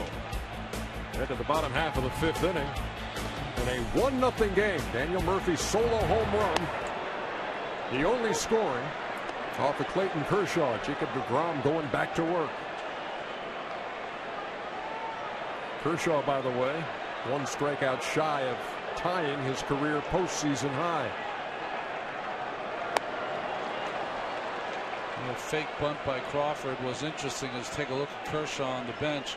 He used to be a player that speed was almost his entire game, defensively and offensively. Doesn't play as big a part anymore. He used to bunt a little bit more with Tampa. Hadn't most of the time. It's a take, or just to keep the third baseman in a little closer. Struck out his first time, popped to short his second time, and strikes out to lead off the 5th. Second baseman, Henry. He just doesn't have any chance on this one. It's by him before he knows it. Can't catch up with that high heat. The hitters on both teams, their families at home are starting to look away. 9 strikeouts for DeGrom. And here's Howie Kendrick, who singled to right his first time and grounded out in the 3rd. Dodgers have had some base runners, just haven't been able to move them along. Ball and a strike. And interesting too, DeGrom has been working very quickly. You haven't seen any of the Dodgers, except for Kershaw, once step out of the box, try to slow him down. Right back to him. Good hands. 2 down. This young man's going to win some gold someday. He's an unbelievable fielder. A ball by most pitchers.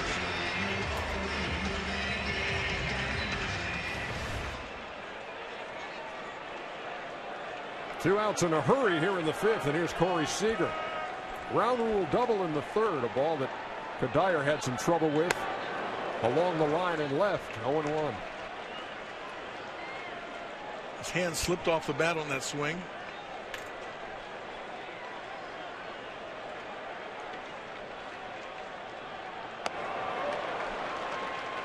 No balls and 2 strikes. First time that Seager has faced DeGrom. The regular season meetings happened in July between these two teams. The Mets taking 4 out of 7. And Seager making his debut in September.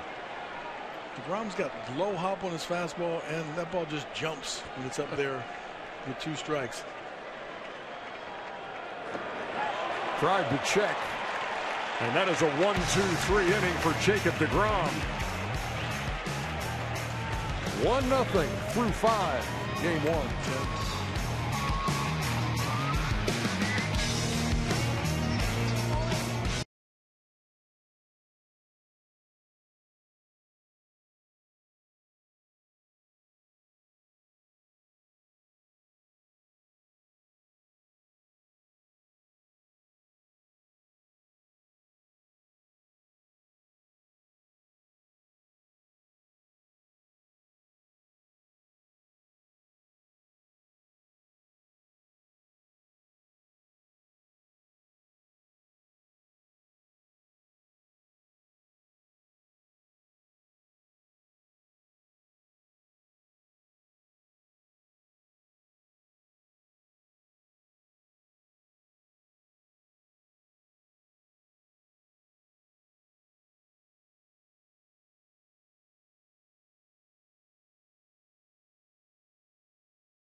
Cubs and Cardinals, Mets and Dodgers, Sunday on MLB Network.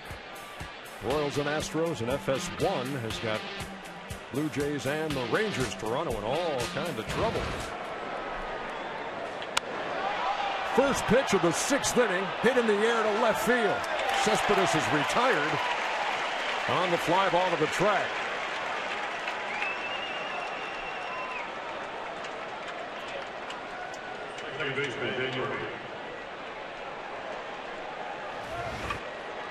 Stay in the park. Stay in the park. Woo.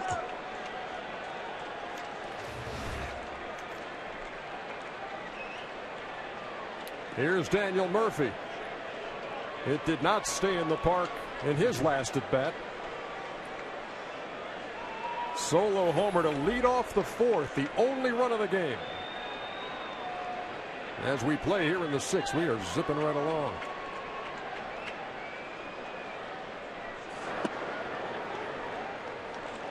Murphy takes low, 1-0. So taken all the way on that first pitch. Kershaw shows him fastball in. He hit a fastball 2-0. Come back with a breaking ball here. Just a little squibber off the end of the bat. Nothing like what we saw in the 4th. This ball was smoked. A 2-0 pitch. Gave him a chance to really sit on the fastball and look for it in his zone, and he got it. Here comes the 1-1. In the air, shallow center. Jock Peterson. 2 down.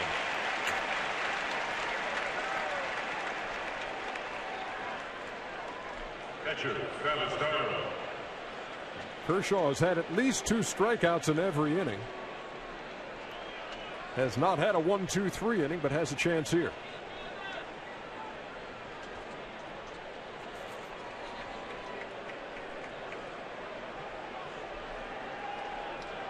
Travis d'Arnaud grounded out his first time. Struck out in the 4th. Up the third base line. That's a fair ball. Turner on the run. Throws him out. And for the first time tonight, Kershaw gets the Mets in order. Middle of the 6th. 1-0.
10 strikeouts for Jacob DeGrom.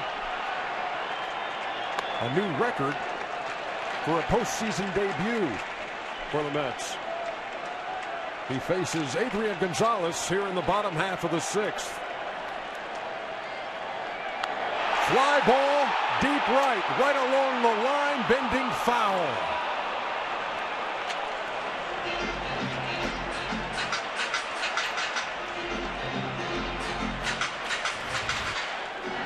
Well, he went up there, I think, looking for an off-speed pitch. He struck out the first 2 times, and that's a 1-0 slider, and he just gets out a little too early on. DeGrom making his way toward the 100 pitch mark. He's thrown 117 for a season high, and has thrown over 117 times in his 30 starts. There's another strike to Gonzalez. 2-2. Well, the key has been he's been able to handle the left-handed hitters. They're 1 for 13 tonight with 9 Ks. That's a big-time pitch right there. 2-1 fastball, right on the outside edge.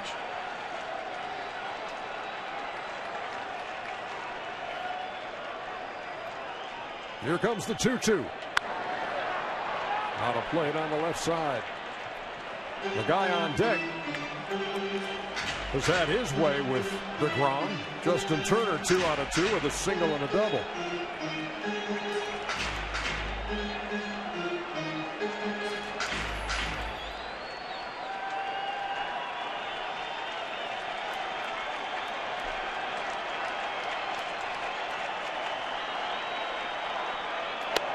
Ran it inside. Too tight. 3-2. Last time he was 3-2, Cal, he went with a changeup. You think he does that again? I think he's going to go fastball away. Good call.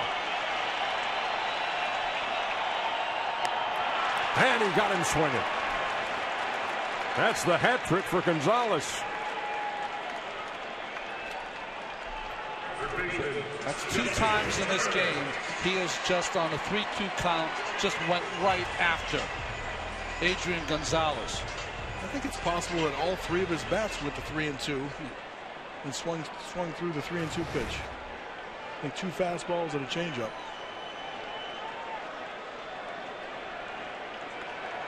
Here's Justin Turner. First pitch swinging, and that's a lazy fly ball to right. Granderson, 2 down. It's Chevy Truck Month. Time to make a strong decision by choosing a Chevy Silverado. Chevrolet is proud to be the official vehicle of Major League Baseball. I like Justin Turner. Hit 2 bullets off the fastball, got 2 hits off of him, and went up there and sat on the breaking ball. Just waited a little too long. 2 down now for Andre Ethier, who has struck out in his first 2 appearances tonight. And this will be pitch number 100 for Jacob DeGrom.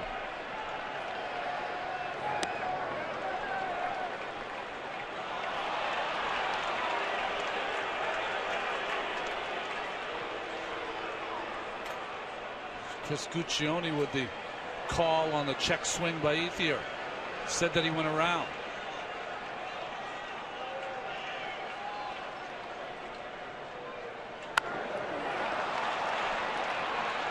Pop up to third. David Wright. Another 1-2-3 inning for Jacob DeGrom. We are through 6. 1-0 Mets.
2015 National League Division Series coverage on TBS is presented by T-Mobile. So glad to have you with us tonight here on TBS. And if you're a baseball fan, what a day you've had, especially if you didn't have to go to work. You could watch 4 postseason games in one day, culminating with this one. Game 1 between the Dodgers and the Mets in the NLDS.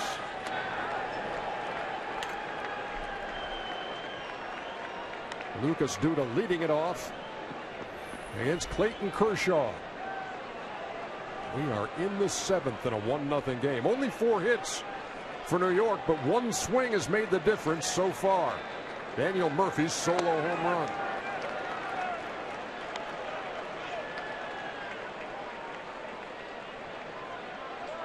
Not totally unexpected tonight, has it been, fellas?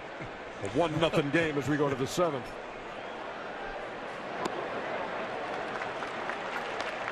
Kershaw's careful there on the 2-0 pitch with the slider.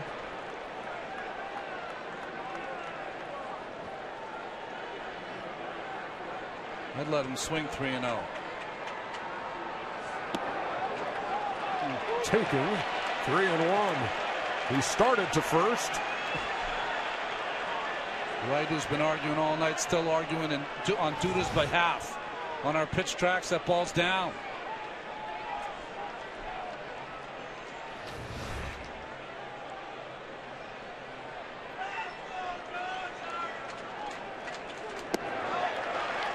A leadoff walk in the 7th, drawn by Duda. You know, a lot of pitchers work on deception, but sometimes it's just innate. When you watch Clayton Kershaw pitch, he does something no one else does. Watch that front foot. It just almost stops before it hits the ground, before he proceeds to the plate. Almost like as a young child when you're trying to put your kickstop down on your bicycle. Stops, and that little deception, delay, is what makes it so difficult for the hitters to get their timing. Here's Michael Kadire.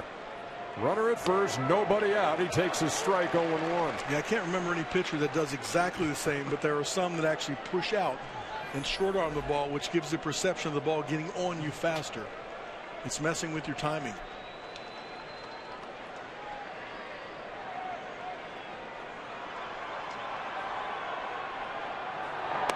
Breaking pitch. Missed outside, a ball and a strike. Tim Tuffle, the third base coach, giving the signs to Kadire. You don't have a lot of speed at first. You don't have a lot of speed on this Mets team.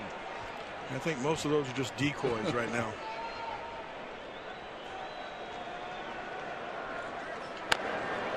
On the ground toward third. Turner's going to have one play, and that's the first, 1 down. Aerial coverage provided by Goodyear. Everything Goodyear has learned making tires that go the distance inspires what they roll into yours. Goodyear, more driven. I mean, he didn't want to, but that almost serves like a sacrifice bunt for Michael Kadire, who hadn't had one since 2005. Just a swinging bunt almost. It moves Duda up to second and brings Tejada to the plate.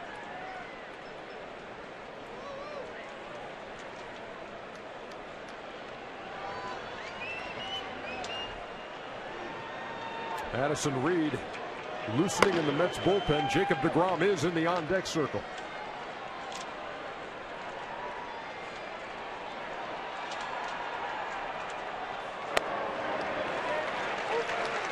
Tejada, a strikeout victim in his first 2 trips, takes a strike 0-1.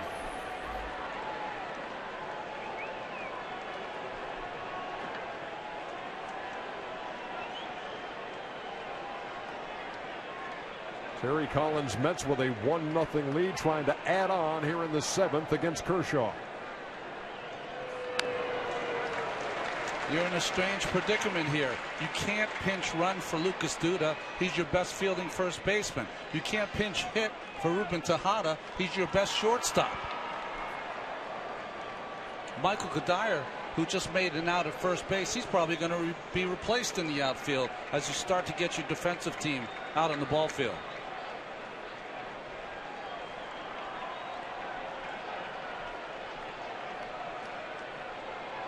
Kershaw with a bluff back to second. Nobody covering, but Duda back in on his stomach.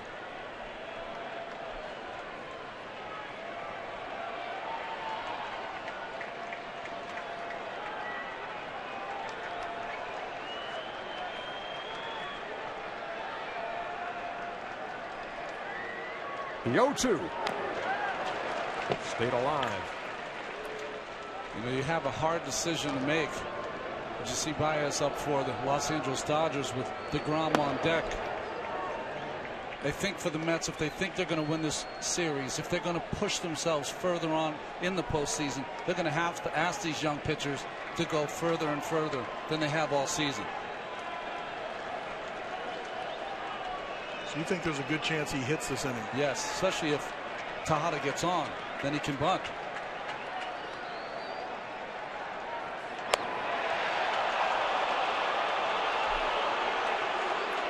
One ball, 2 strikes with the Mets shortstop. There's that backdoor slider, trying to bring it back just to the edge. It stayed off the plate. Good call.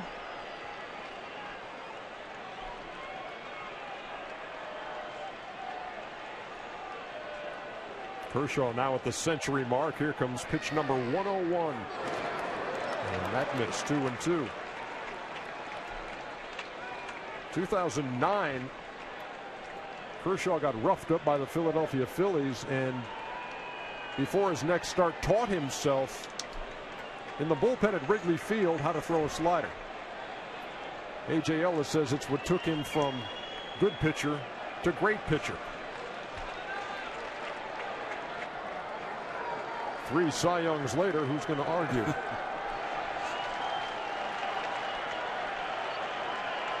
Duda with the lead at second. The 2-2. Missed again, and the count full.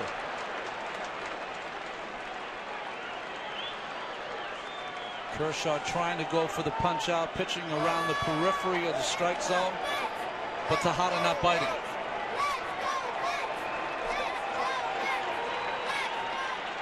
I got to believe this is one of those sliders.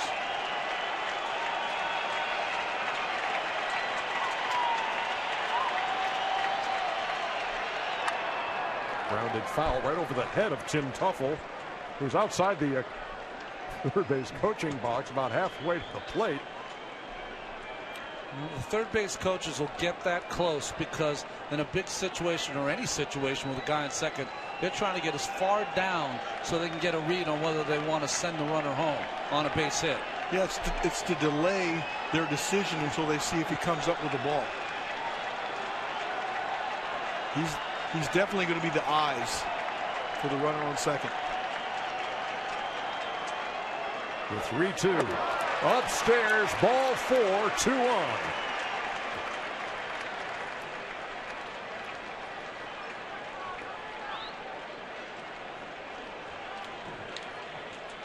Pitcher, Jacob DeGrom.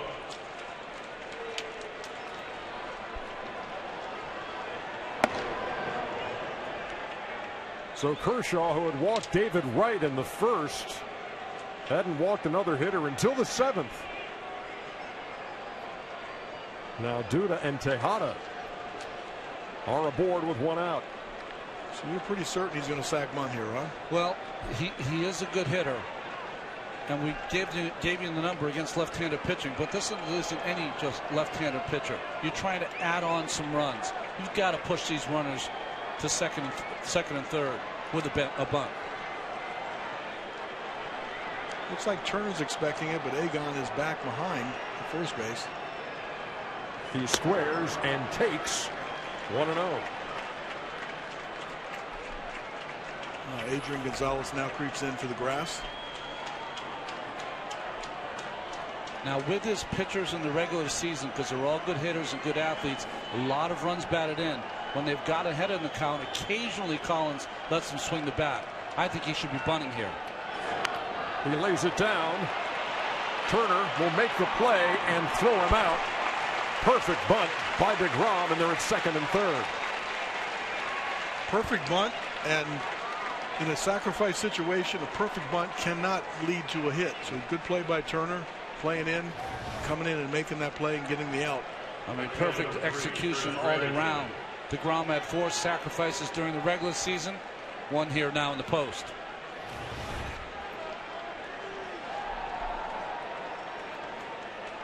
And that brings up Curtis Granderson, who's 2 out of 3 and hit an absolute bullet his last time right up the middle.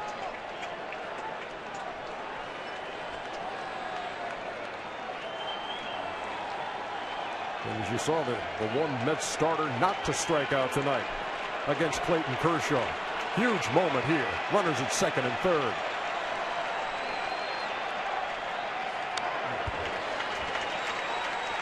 There's that fastball in the first pitch again. This time he was playing possum. He swung at it. I told you before, to end the regular season, 72 straight plate appearances without swinging at the first pitch. He's done it twice in this game.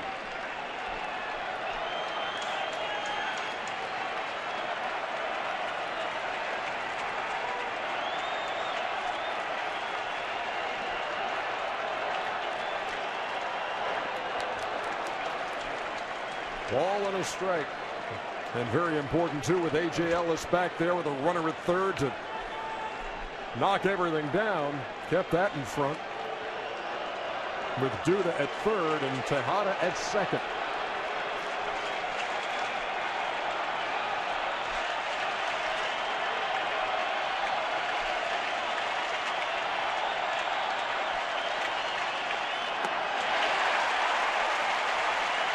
Kershaw a strike away from getting out of a major trouble spot here in the 7th. Dodgers with 3 fielders on the right side. Only Seager on the left side of the infield against Granderson.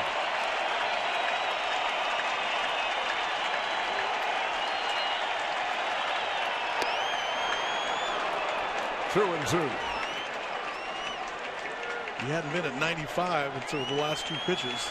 Reached back for a little extra, try to make it right on the outside corner. Kershaw from Dallas, Texas, trying to play a little country hardball.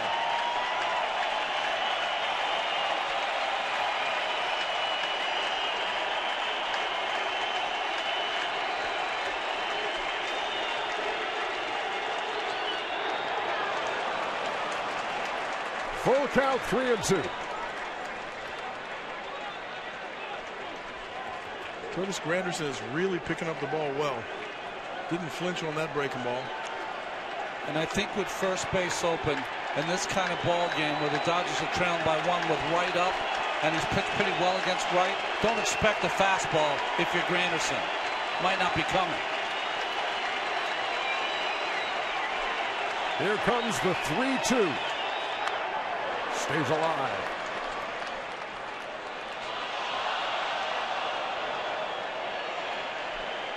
Granderson got a hit on the curveball. He jammed it into left center field and then hit a bullet on a fastball up the middle.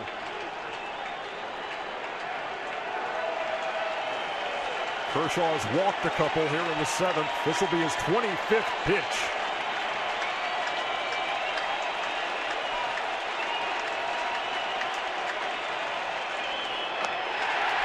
Ball 4, they are loaded. And Kershaw wanted that desperately.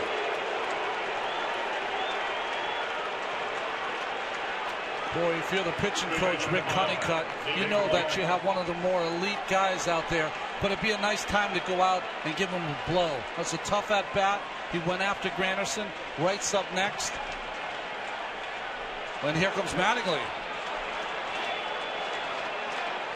Don Mattingly is already motion to the bullpen.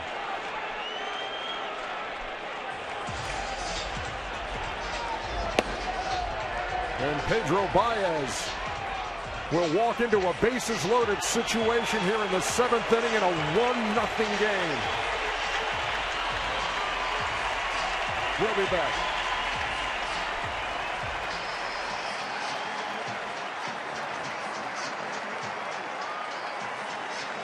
Ladies and gentlemen, your attention, please. Now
Let's take a look at tonight's playmakers presented by Chrysler. Texas Rangers with Adrian Beltre out. Hanser Alberto comes through in the 14th inning. The Rangers lead that series 2-0. Salvador Perez helping Kansas City even their series with the Astros. Great start by John Lackey. 7 1/3. He shuts out the Cubs in a 4-0 game in game 1 of that NLDS. 6 2/3 for Clayton Kershaw. The runners on base, and they're loaded. All belong to him as Pedro Baez comes on to try to pitch out of it. I personally was surprised that he was taken out. Right-handed hitters were 0 for 13 against Kershaw tonight, but he might have to come back in game 4 on 3 days rest. Maybe that's why he made the decision. Baez, you look at his numbers, only 11 walks, 60 strikeouts in 51 innings. Baez throws 100 mile an hour at time with a good forkball and slider.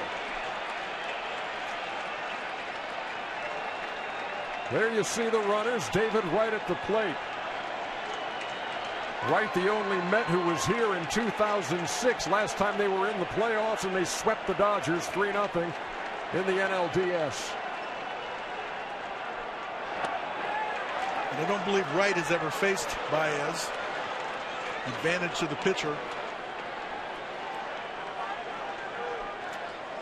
You see the pitch arsenal with our Chevrolet pitch tracks.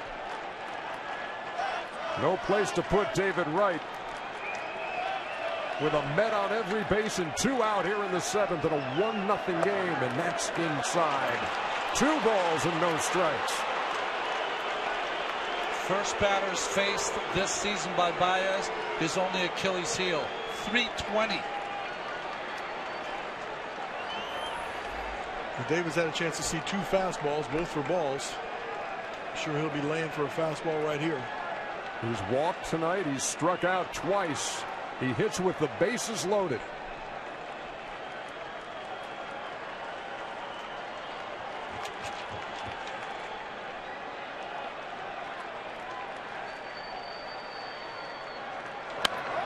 In the air, down the line and right, but foul. Here's your 100 mile an hour.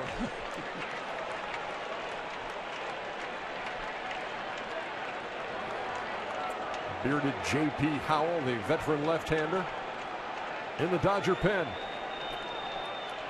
Huge opportunity here in the 7th for the New York Mets to build on a 1-0 lead.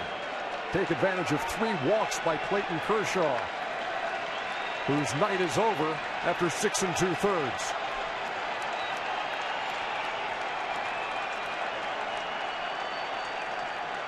Baez to right. Missed again, 3-1.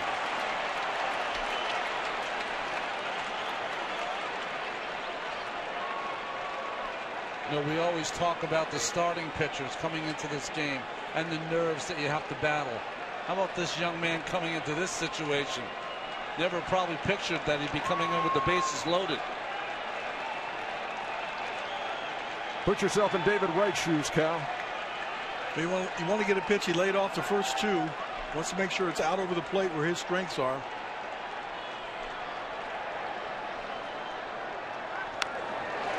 Foul back. 3-2. Good pitch by Baez. Got a little anxious there and chased the ball in the inside part. It was pretty gutsy to throw a strike there with some good sinking action. So you got a 1-0 game. You're in the 7th. You got towels waving. You got the bases loaded and 2 outs and a full count. Runners will be on the move.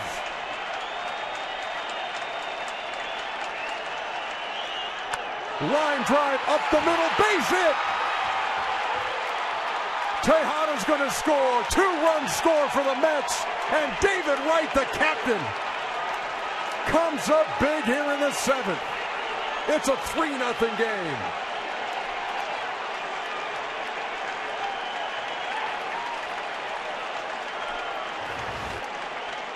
Just great hitting right here. Looks out over the plate. Lines it straight back up the middle. Drives in 2. And the runner's running. You don't think that means something to number 5? And the bench reaction. Big 2-out hit by Wright.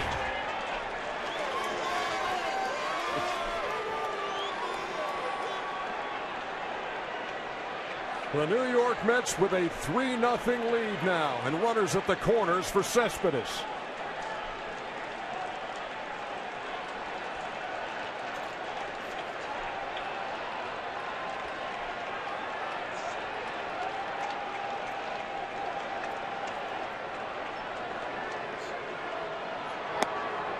There's a strike from Baez, 0-1. Last year in the NLDS against the Cardinals, the Dodgers allowed 13 runs in the 7th inning of that series. They've allowed 2 big ones here in the 7th of Game 1 against the Mets.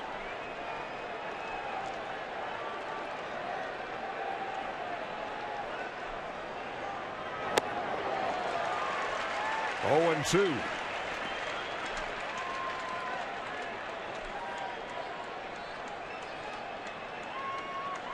Ellis coming out in front of the plate to let his defense know if David Wright at first base takes off and tries a little college play, 1st and 3rd, what they're going to do with the ball, whether they throw it through or not. Curtis Granderson, the runner, at 3rd. David Wright at 1st after a huge 2-out knock. There goes Wright. Cespedes cuts right through it. That'll do it for the Mets in their half of the 7th, but they add to the lead. David Wright, bases loaded single, 3-0 Mets.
Here we are inside the booth.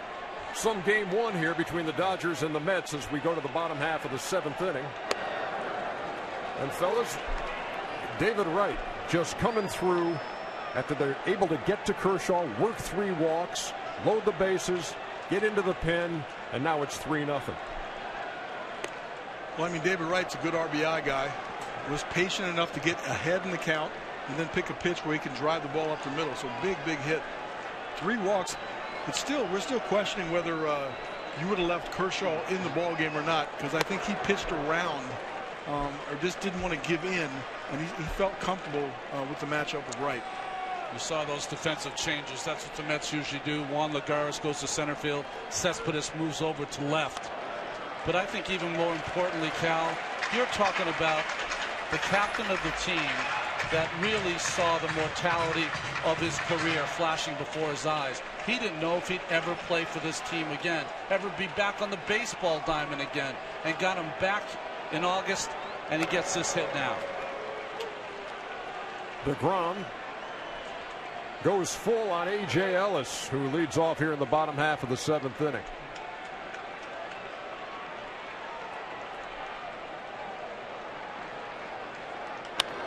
In the air to right.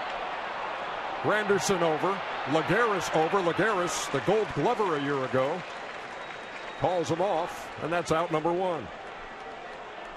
Center fielder, number 31, Jock Peterson. That'll bring up the number 8 hitter, Jock Peterson.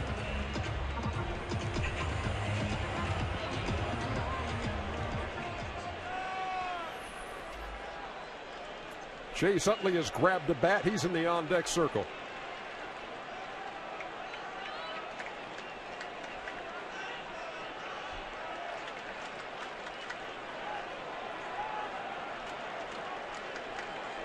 Peterson intentionally walked in the 2nd.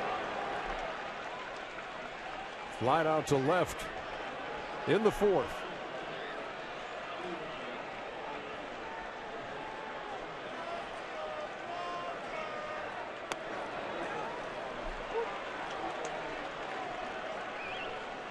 There is Chase Utley, the longtime Philadelphia Philly, reunited with Jimmy Rollins in Los Angeles this year.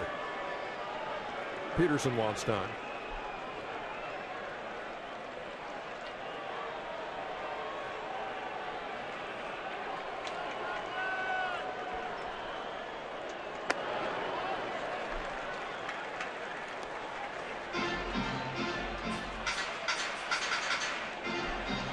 Not a bad thought there by Peterson.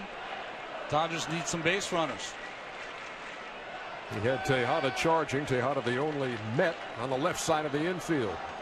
Peterson waved at that. 2-2. I suspect you'll see that as a weapon more and more against the shift in the playoffs, where you need to get runners on, need to get something started. Addison Reed, Tyler Clifford loosening in the Mets bullpen. As Jacob DeGrom has worked into the 7th.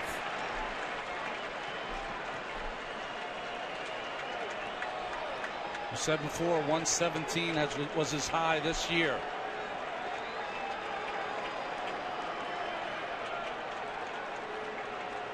He's gone to a full count on the first 2 hitters.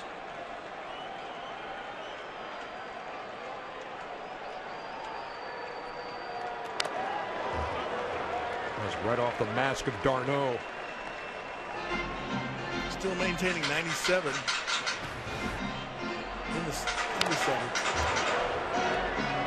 And Ronnie, you know better than anybody that you were in a game most of the way here where one swing ties it up, and now you've got the luxury of a 3-1 lead.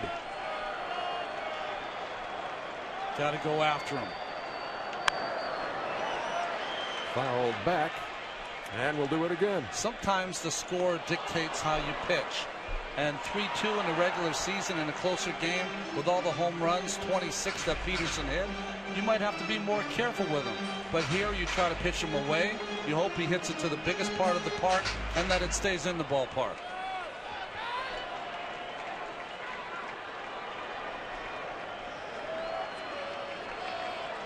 Here comes the changeup.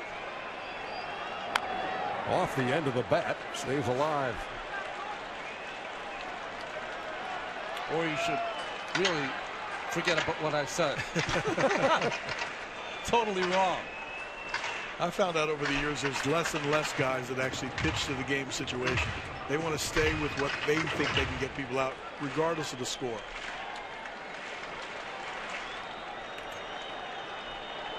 If your best pitch is your fastball and you're getting it over.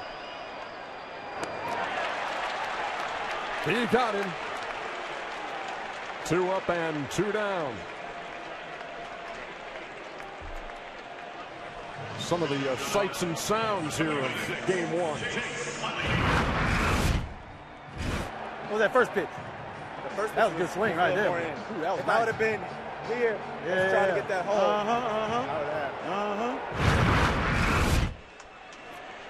Curtis Granderson. I wanted to hear him say that was a bullet. Yeah, that was with Tom Goodwin, the first base coach. I think first base coaches are there really to kind of build you up.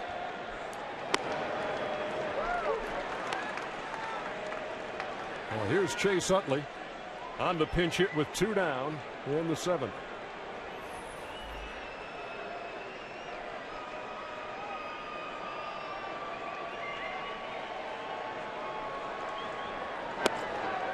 First base coach is like a caddy, Ernie. When you ask him, is the 2 balls right? He said, of course it is.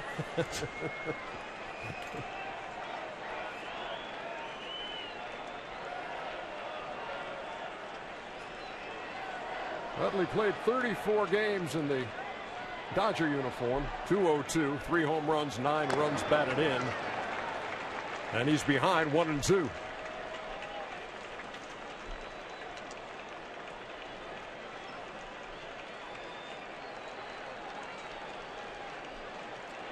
A dozen strikeouts for Jacob DeGrom. And this will be pitch number 120.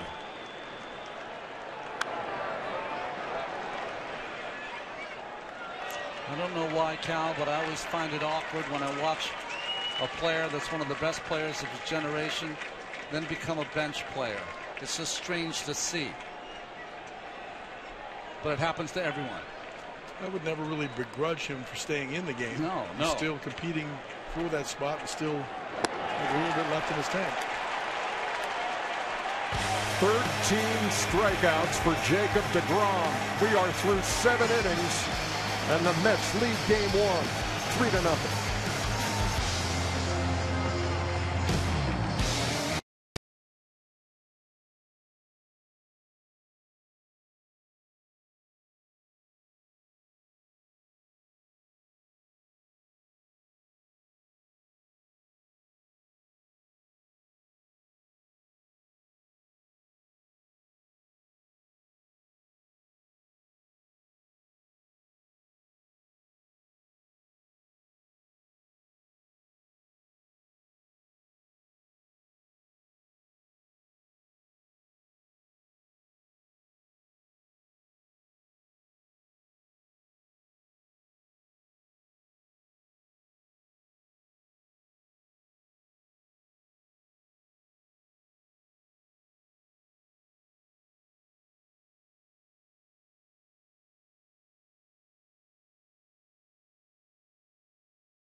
This copyrighted telecast is presented by authority of the Office of the Commissioner of Baseball and may not be reproduced or retransmitted in any form, and the accounts and descriptions of this game may not be disseminated without express written consent. How's that for a postseason debut? Jacob DeGrom shutting out the Dodgers at Chavez Ravine through 7 innings with 13 strikeouts, 1 walk. That was intentional. Set down the last 11 he faced. My goodness. Joel Peralta, the 3rd Dodger pitcher. Veteran right-hander. Had a pretty good year here for the Dodgers. Daniel Murphy in there. He homered. That was back in the 4th. And gave the Mets a 1-0 lead. It stayed that way until the 7th when they chased Kershaw and got a big 2-out, 2-run single with the bases loaded from David Wright, excuse me. This is Murphy at the plate.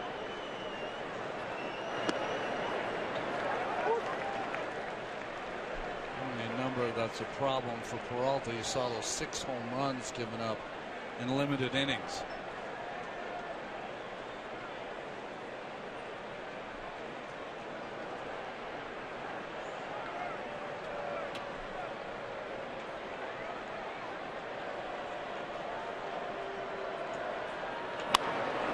Hit on the button to right. Ethier makes a sliding catch for the first out.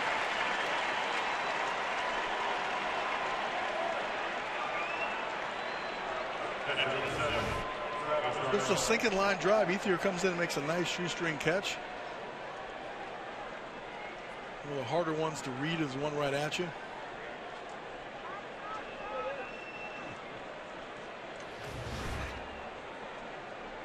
Pitcher always appreciates that, doesn't he? Next day it's a pop-up. Now here's the catcher, Travis d'Arnaud.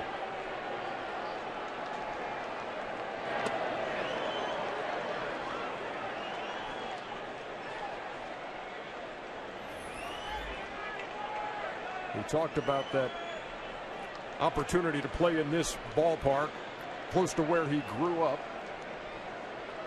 And growing up a Dodger fan. This was in the air to the left field. Crawford's there. 2 down. But what d'Arnaud said was that 8-year-old inside of me is always going to be there. And you kind of love the innocence of a statement like that, and just the how much he appreciates where he is right now. He's got a brother playing in the big leagues as well. Chase is with the Phillies. And here he is in the MLB postseason.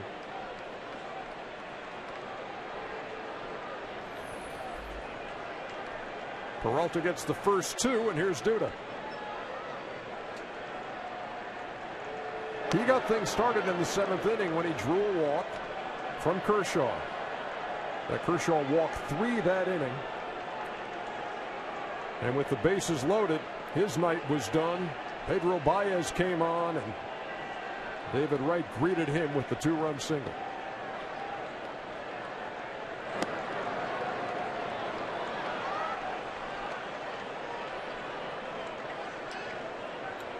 For Peralta, he used to be a very hard thrower. Now has to mix it up a lot more. Breaking ball you just saw there, but his changeup is usually his best weapon, especially against the left-handed hitter. Those less than 50% fastballs.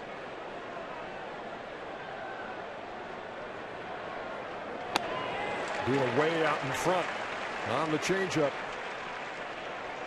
2-1. I think where the fastball used to set up the changeup, now I think the changeup sets up his fastball. Dodgers will have the top of the order in their half of the 8th, trying to do something about this 3-0 deficit.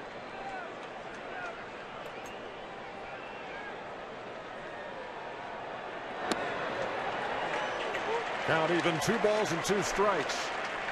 It's funny, Cal, early in your career, when you get in trouble, you go harder. Later in your career, when you get in trouble, you try to go softer.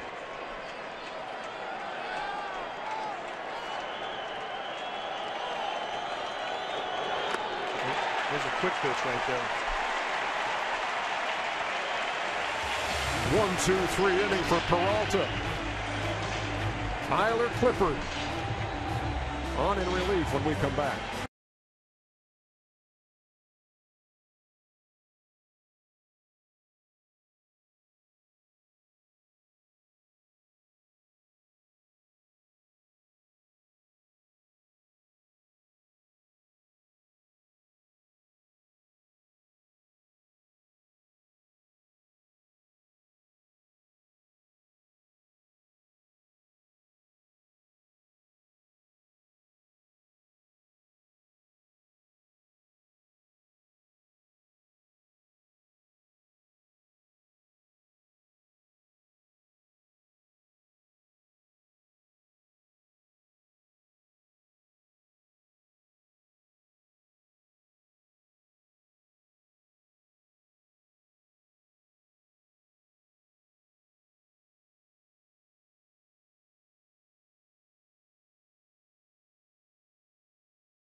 Cubs and Cardinals on TBS at 5:30 Eastern on Saturday. Mets and Dodgers here from Chavez Ravine at 9 o'clock Eastern. MLB Network on Sunday has the Royals and Astros, and FS1 has got the Blue Jays and Rangers. That's a 2-0 lead for Texas, winning a couple on the road.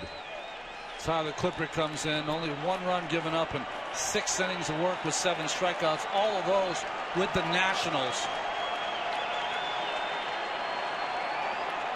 Carl Crawford leads it off. 1-0. The opponent average always interests me when a reliever comes in. Kind of tells you what kind of stuff he has. 186. The league is hitting off of him.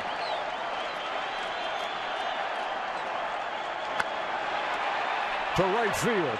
Granderson makes the catch. 1 down. And sometimes you got to have a little luck on your side. Clifford had kind of 2 seasons with the Mets. When he first came over, his first 20 games almost unhittable. Then he had some issues with his back, some back spasms, and gave up 4 home runs over his next 12 games.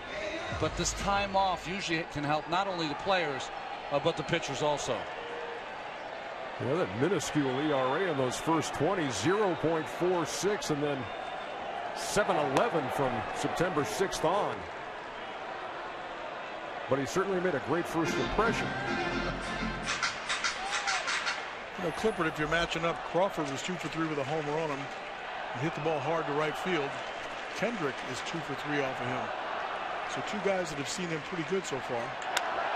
Kendrick to the gap in left center field. That ball's going to get down, and Kendrick's going to have extra bases. Runner at second, 1 out.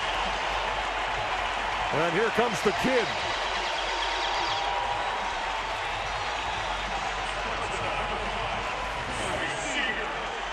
Well, 4-seam fastball, Cal, up in the zone. You know, many times, sometimes the stats are a little deceiving, but the hitters usually know who they're comfortable facing.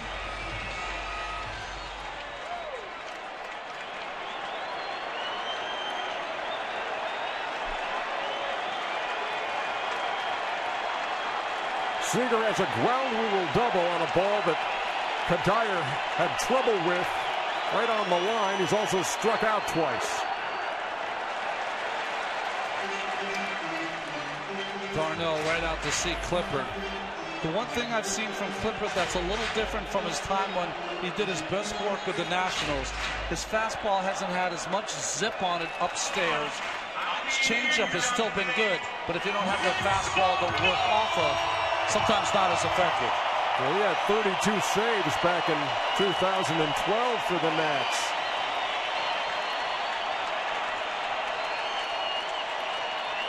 One ball, no strikes.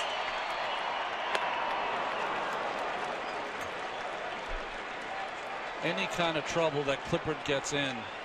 Jerry Reese Familia had 3 saves this year or 5 outs. 5 saves that were 4 more outs. So he's up getting high.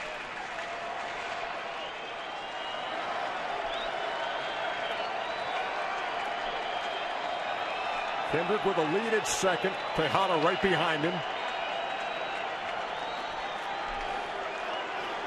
Roles get expanded in the postseason. And if you're a closer, you're expected to go more than 3 outs. 4, 5, 6. Starters are expected to get there to the 7th inning like tonight. DeGrom did a nice job turning it over to the bullpen in the 8th.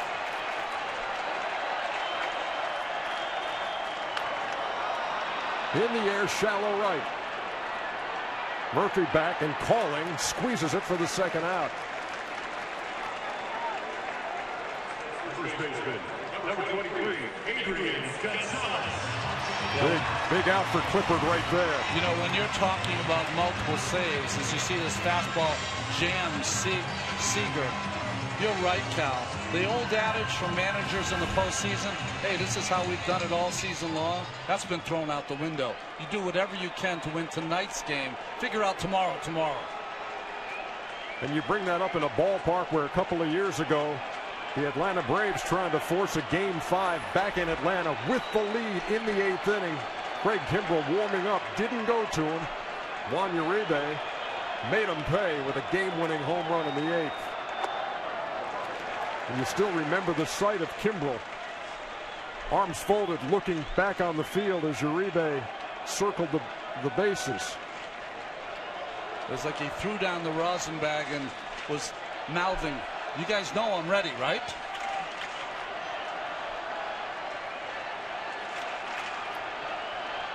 Adrian Gonzalez waiting on a 1-0 from Tyler Clifford. Into left field, that ball's going to get down and it's going to score a run. Kendrick will trot home and it is 3-1.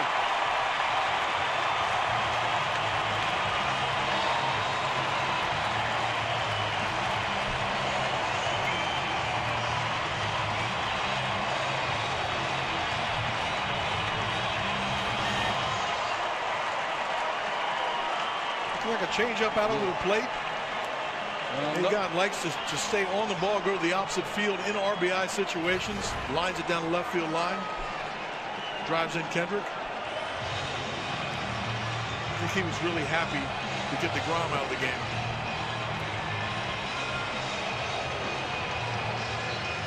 You heard Ron talk about it. 4-out saves. Not out of the ordinary for Familia. He's into the game here in the 8th. We'll be back.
Let's take a look at tonight's forecaster presented by FanDuel. How important is winning game one on a best of 5? 72% chance of winning it if you can take that opener. Mets are trying to do that here at Dodger Stadium. But the Dodgers have gotten on the board here in the 8th. And now Justin Turner represents the tying run at the plate. Jeurys Familia is on for the Mets. He's their closer. You add up those saves, they add up to 43, which ties a franchise record with Armando Benitez. Good first pitch slider. Turner went 2 out of 3 against Jacob DeGrom, who went 7 shutout innings, 5 hits, 13 strikeouts. Now the Mets bullpen trying to make it stand up.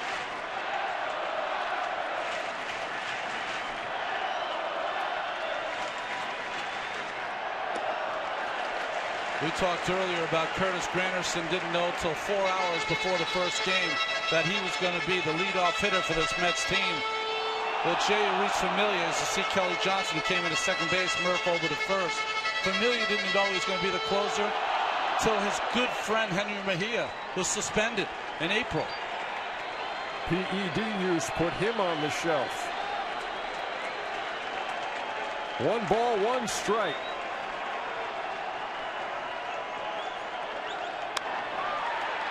Soft liner into the glove of Murphy. And that'll do it for the Dodgers in the 8th. Familia does his job. Dodgers on the board, but still trail by 2.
Stay tuned after the game for the postseason show on TBS presented by the Lincoln Motor Company. Chris Hatcher. A big man with a big arm. Clayton Kershaw went 6 2/3, gave up 3 runs. Baez pitched a third of an inning. Peralta an inning, and now Hatcher on to pitch the 9th. He was part of that deal with Miami when D. Gordon was traded to Miami. There's the man of the hour. If you're a New York Mets fan, Jacob DeGrom with a 13 strikeout postseason debut, allowing 5 hits, shutting out the Dodgers through 7 on the road. His fastball was a big punch-out pitch early. Then that changeup really started to become effective late.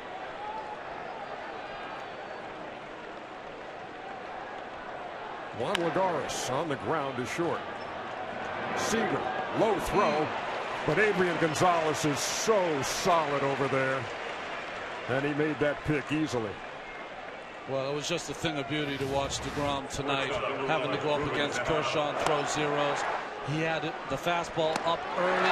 He was throwing 99, 98, 97 miles an hour, and then he developed a good changeup later in the game, some sliders.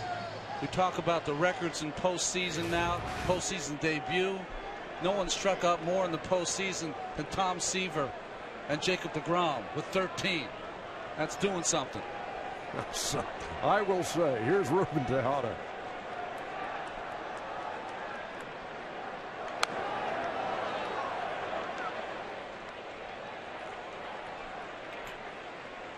If you're a Dodger fan, you're hoping Hatcher can give you a clean inning after scoring a run in the 8th and try to give a big finish. Remember, Familia, this is his first postseason game. Tejada was one of 3 Mets to walk in the 7th against Kershaw and one of 2 to score.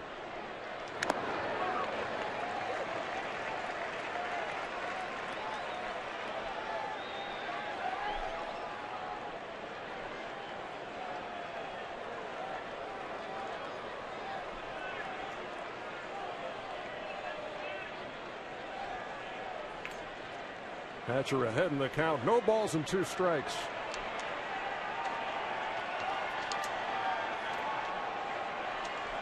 Vying for those man of the hour honors also is David Wright, who came up with that huge bases loaded single with 2 out that made it 3-0. And don't forget Daniel Murphy's solo home run that got the Mets on the board, and that came in the 4th.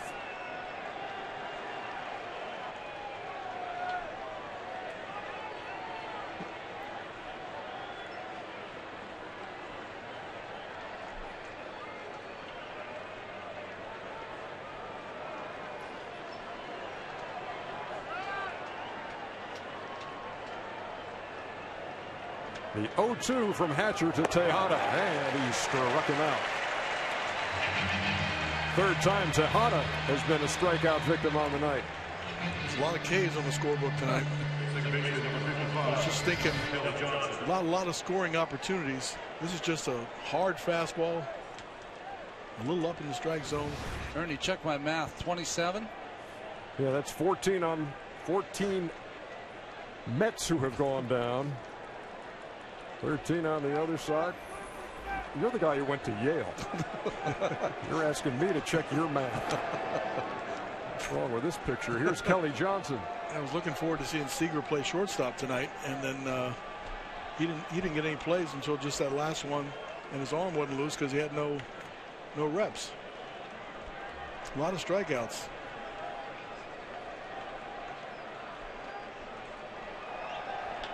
Kelly Johnson on the ground to first. Gonzalez. That is a 1-2-3 inning for Chris Hatcher. The Dodgers have one more chance. We head to the bottom of the 9th.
...2015 National League Division Series coverage on TBS is presented by T-Mobile.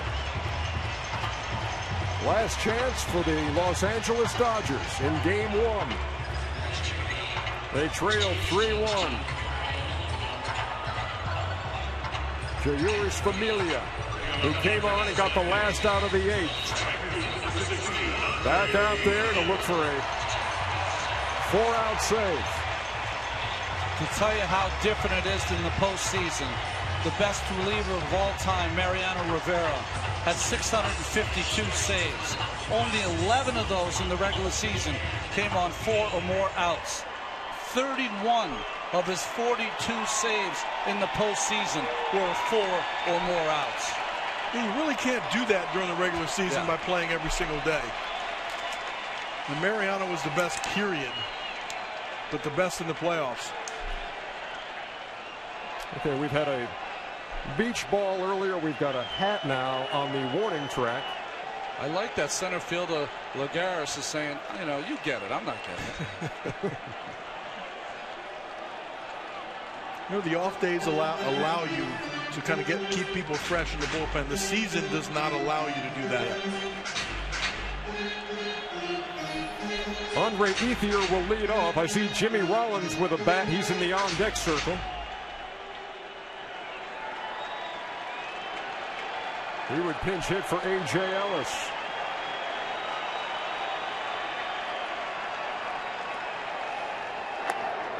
A strike from Familia, 0-1. And speaking of, I saw Joe Torre walking through the stands. And in Mariano, the times that he didn't seem like Super Mariano was when he was asked to close 2-inning games early in the season. And then he started to get hit a little bit. That's the split finger that Familia picked up in the second part of the season. 93 miles an hour to go along with that sinker and slider. Wow. Why he's adapted to getting more than 1 innings of outs for saves? He was a starter his entire career. He'd been used to sitting down and having to get back up and go out there. 98 up and away. A ball and 2 strikes.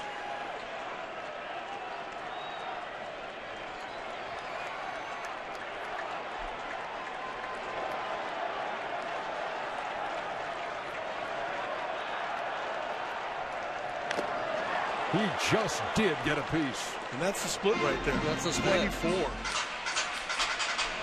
The way you say that, Cal, sounds like you're happy to be up here. Yeah. That's filthy, what that is.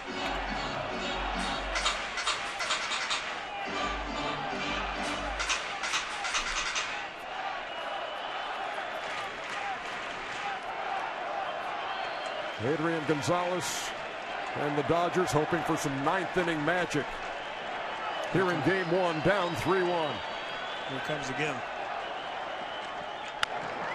Rounded to first. Murphy will win the race, 1 down.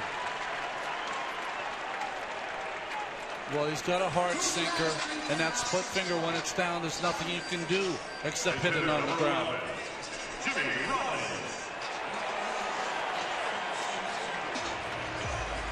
Noah Syndergaard gets the ball in Game 2 against Zach Greinke.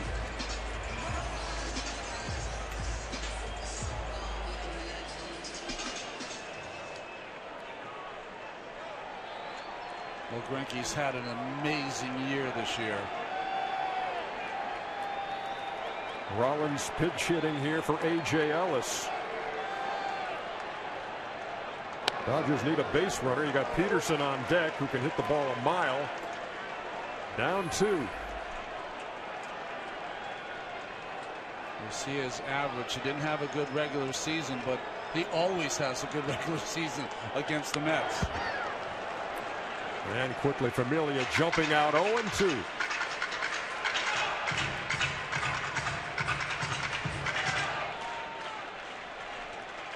With 6 games to go in the regular season, excuse me, Cal, the Mets had a 2-game lead for the best record in this matchup to host the first 2 games of this series. But they saw that lead vanish in the last week of the season, had to open up here. But they're 2 outs away as Murphy makes a great diving stop and the flip. Now they're 1 out away from taking game 1 of the NLDS. What a game by Murphy. The home run, and now this play to his right. Nice dive, good presence to get up, good flip to Familia covering first base. Started tonight at second base. They made the double switch. He moved to first when Kelly Johnson moved to second, and that was a huge play to keep the bases empty.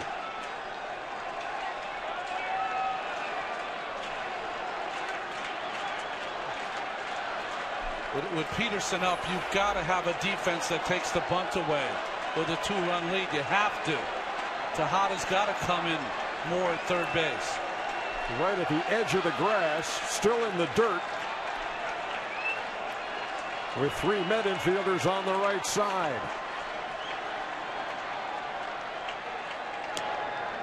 Peterson takes a strike. I'm sorry, Ernie. It looked like there a little confusion, and then all of a sudden common sense came in and said, okay, we got a 2-run lead. I can't give him a bunt, give him a base runner to put the tying run at home plate.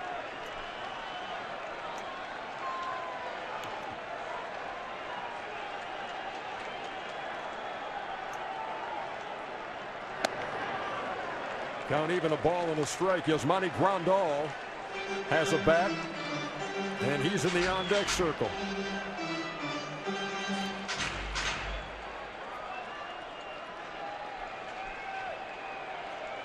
May very well see him behind the plate in game 2 on Saturday. Grandal.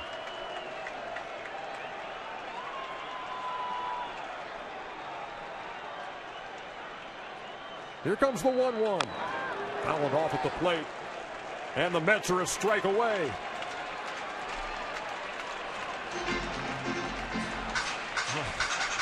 Kershaw with a shake of his head.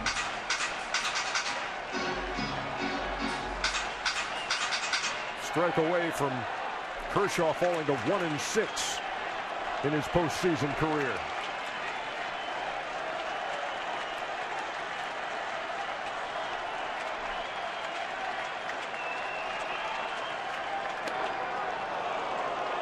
Just missed 2-2. But we saw a quick pitch from Joel Peralta. Familia will also do the quick pitch that he picked up from LaTroy Hawkins when Hawkins was a Met.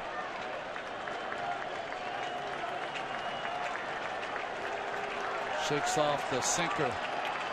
Wants to go to that split finger. And time called before the 2-2 is delivered.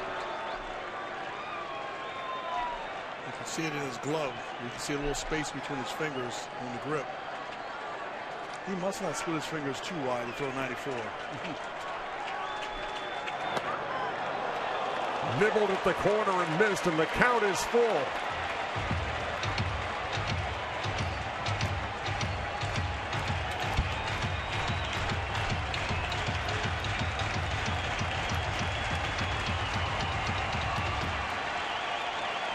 Fastball, Ronnie? I mean, I would throw a fastball with a 2-run lead when he threw 98.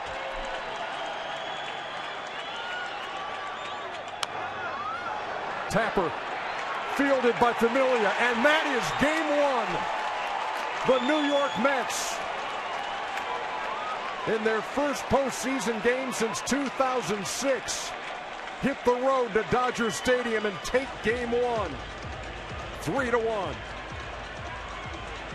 Murphy was going to be a free agent at the end of the year with a big home run to get the Mets started. David Wright with a big 2-out hit.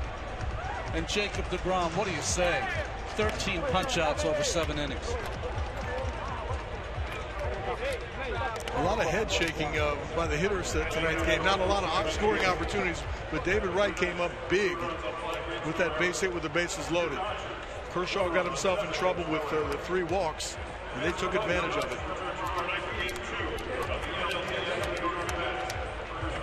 I told you earlier, 72% of teams that win game 1 go on to win the series. This was a huge win on the road, and road teams have been telling the story so far in this 2015 postseason. To our neighbors as you exit the stadium. Drive safely. Don't make excessive noise, and please do not litter. And as always, drive sober. Well, Sam Ryan is down there with Jacob DeGrom. Sam, take it away. Jacob, all smiles now. Your first career postseason start. What was the tension like out there?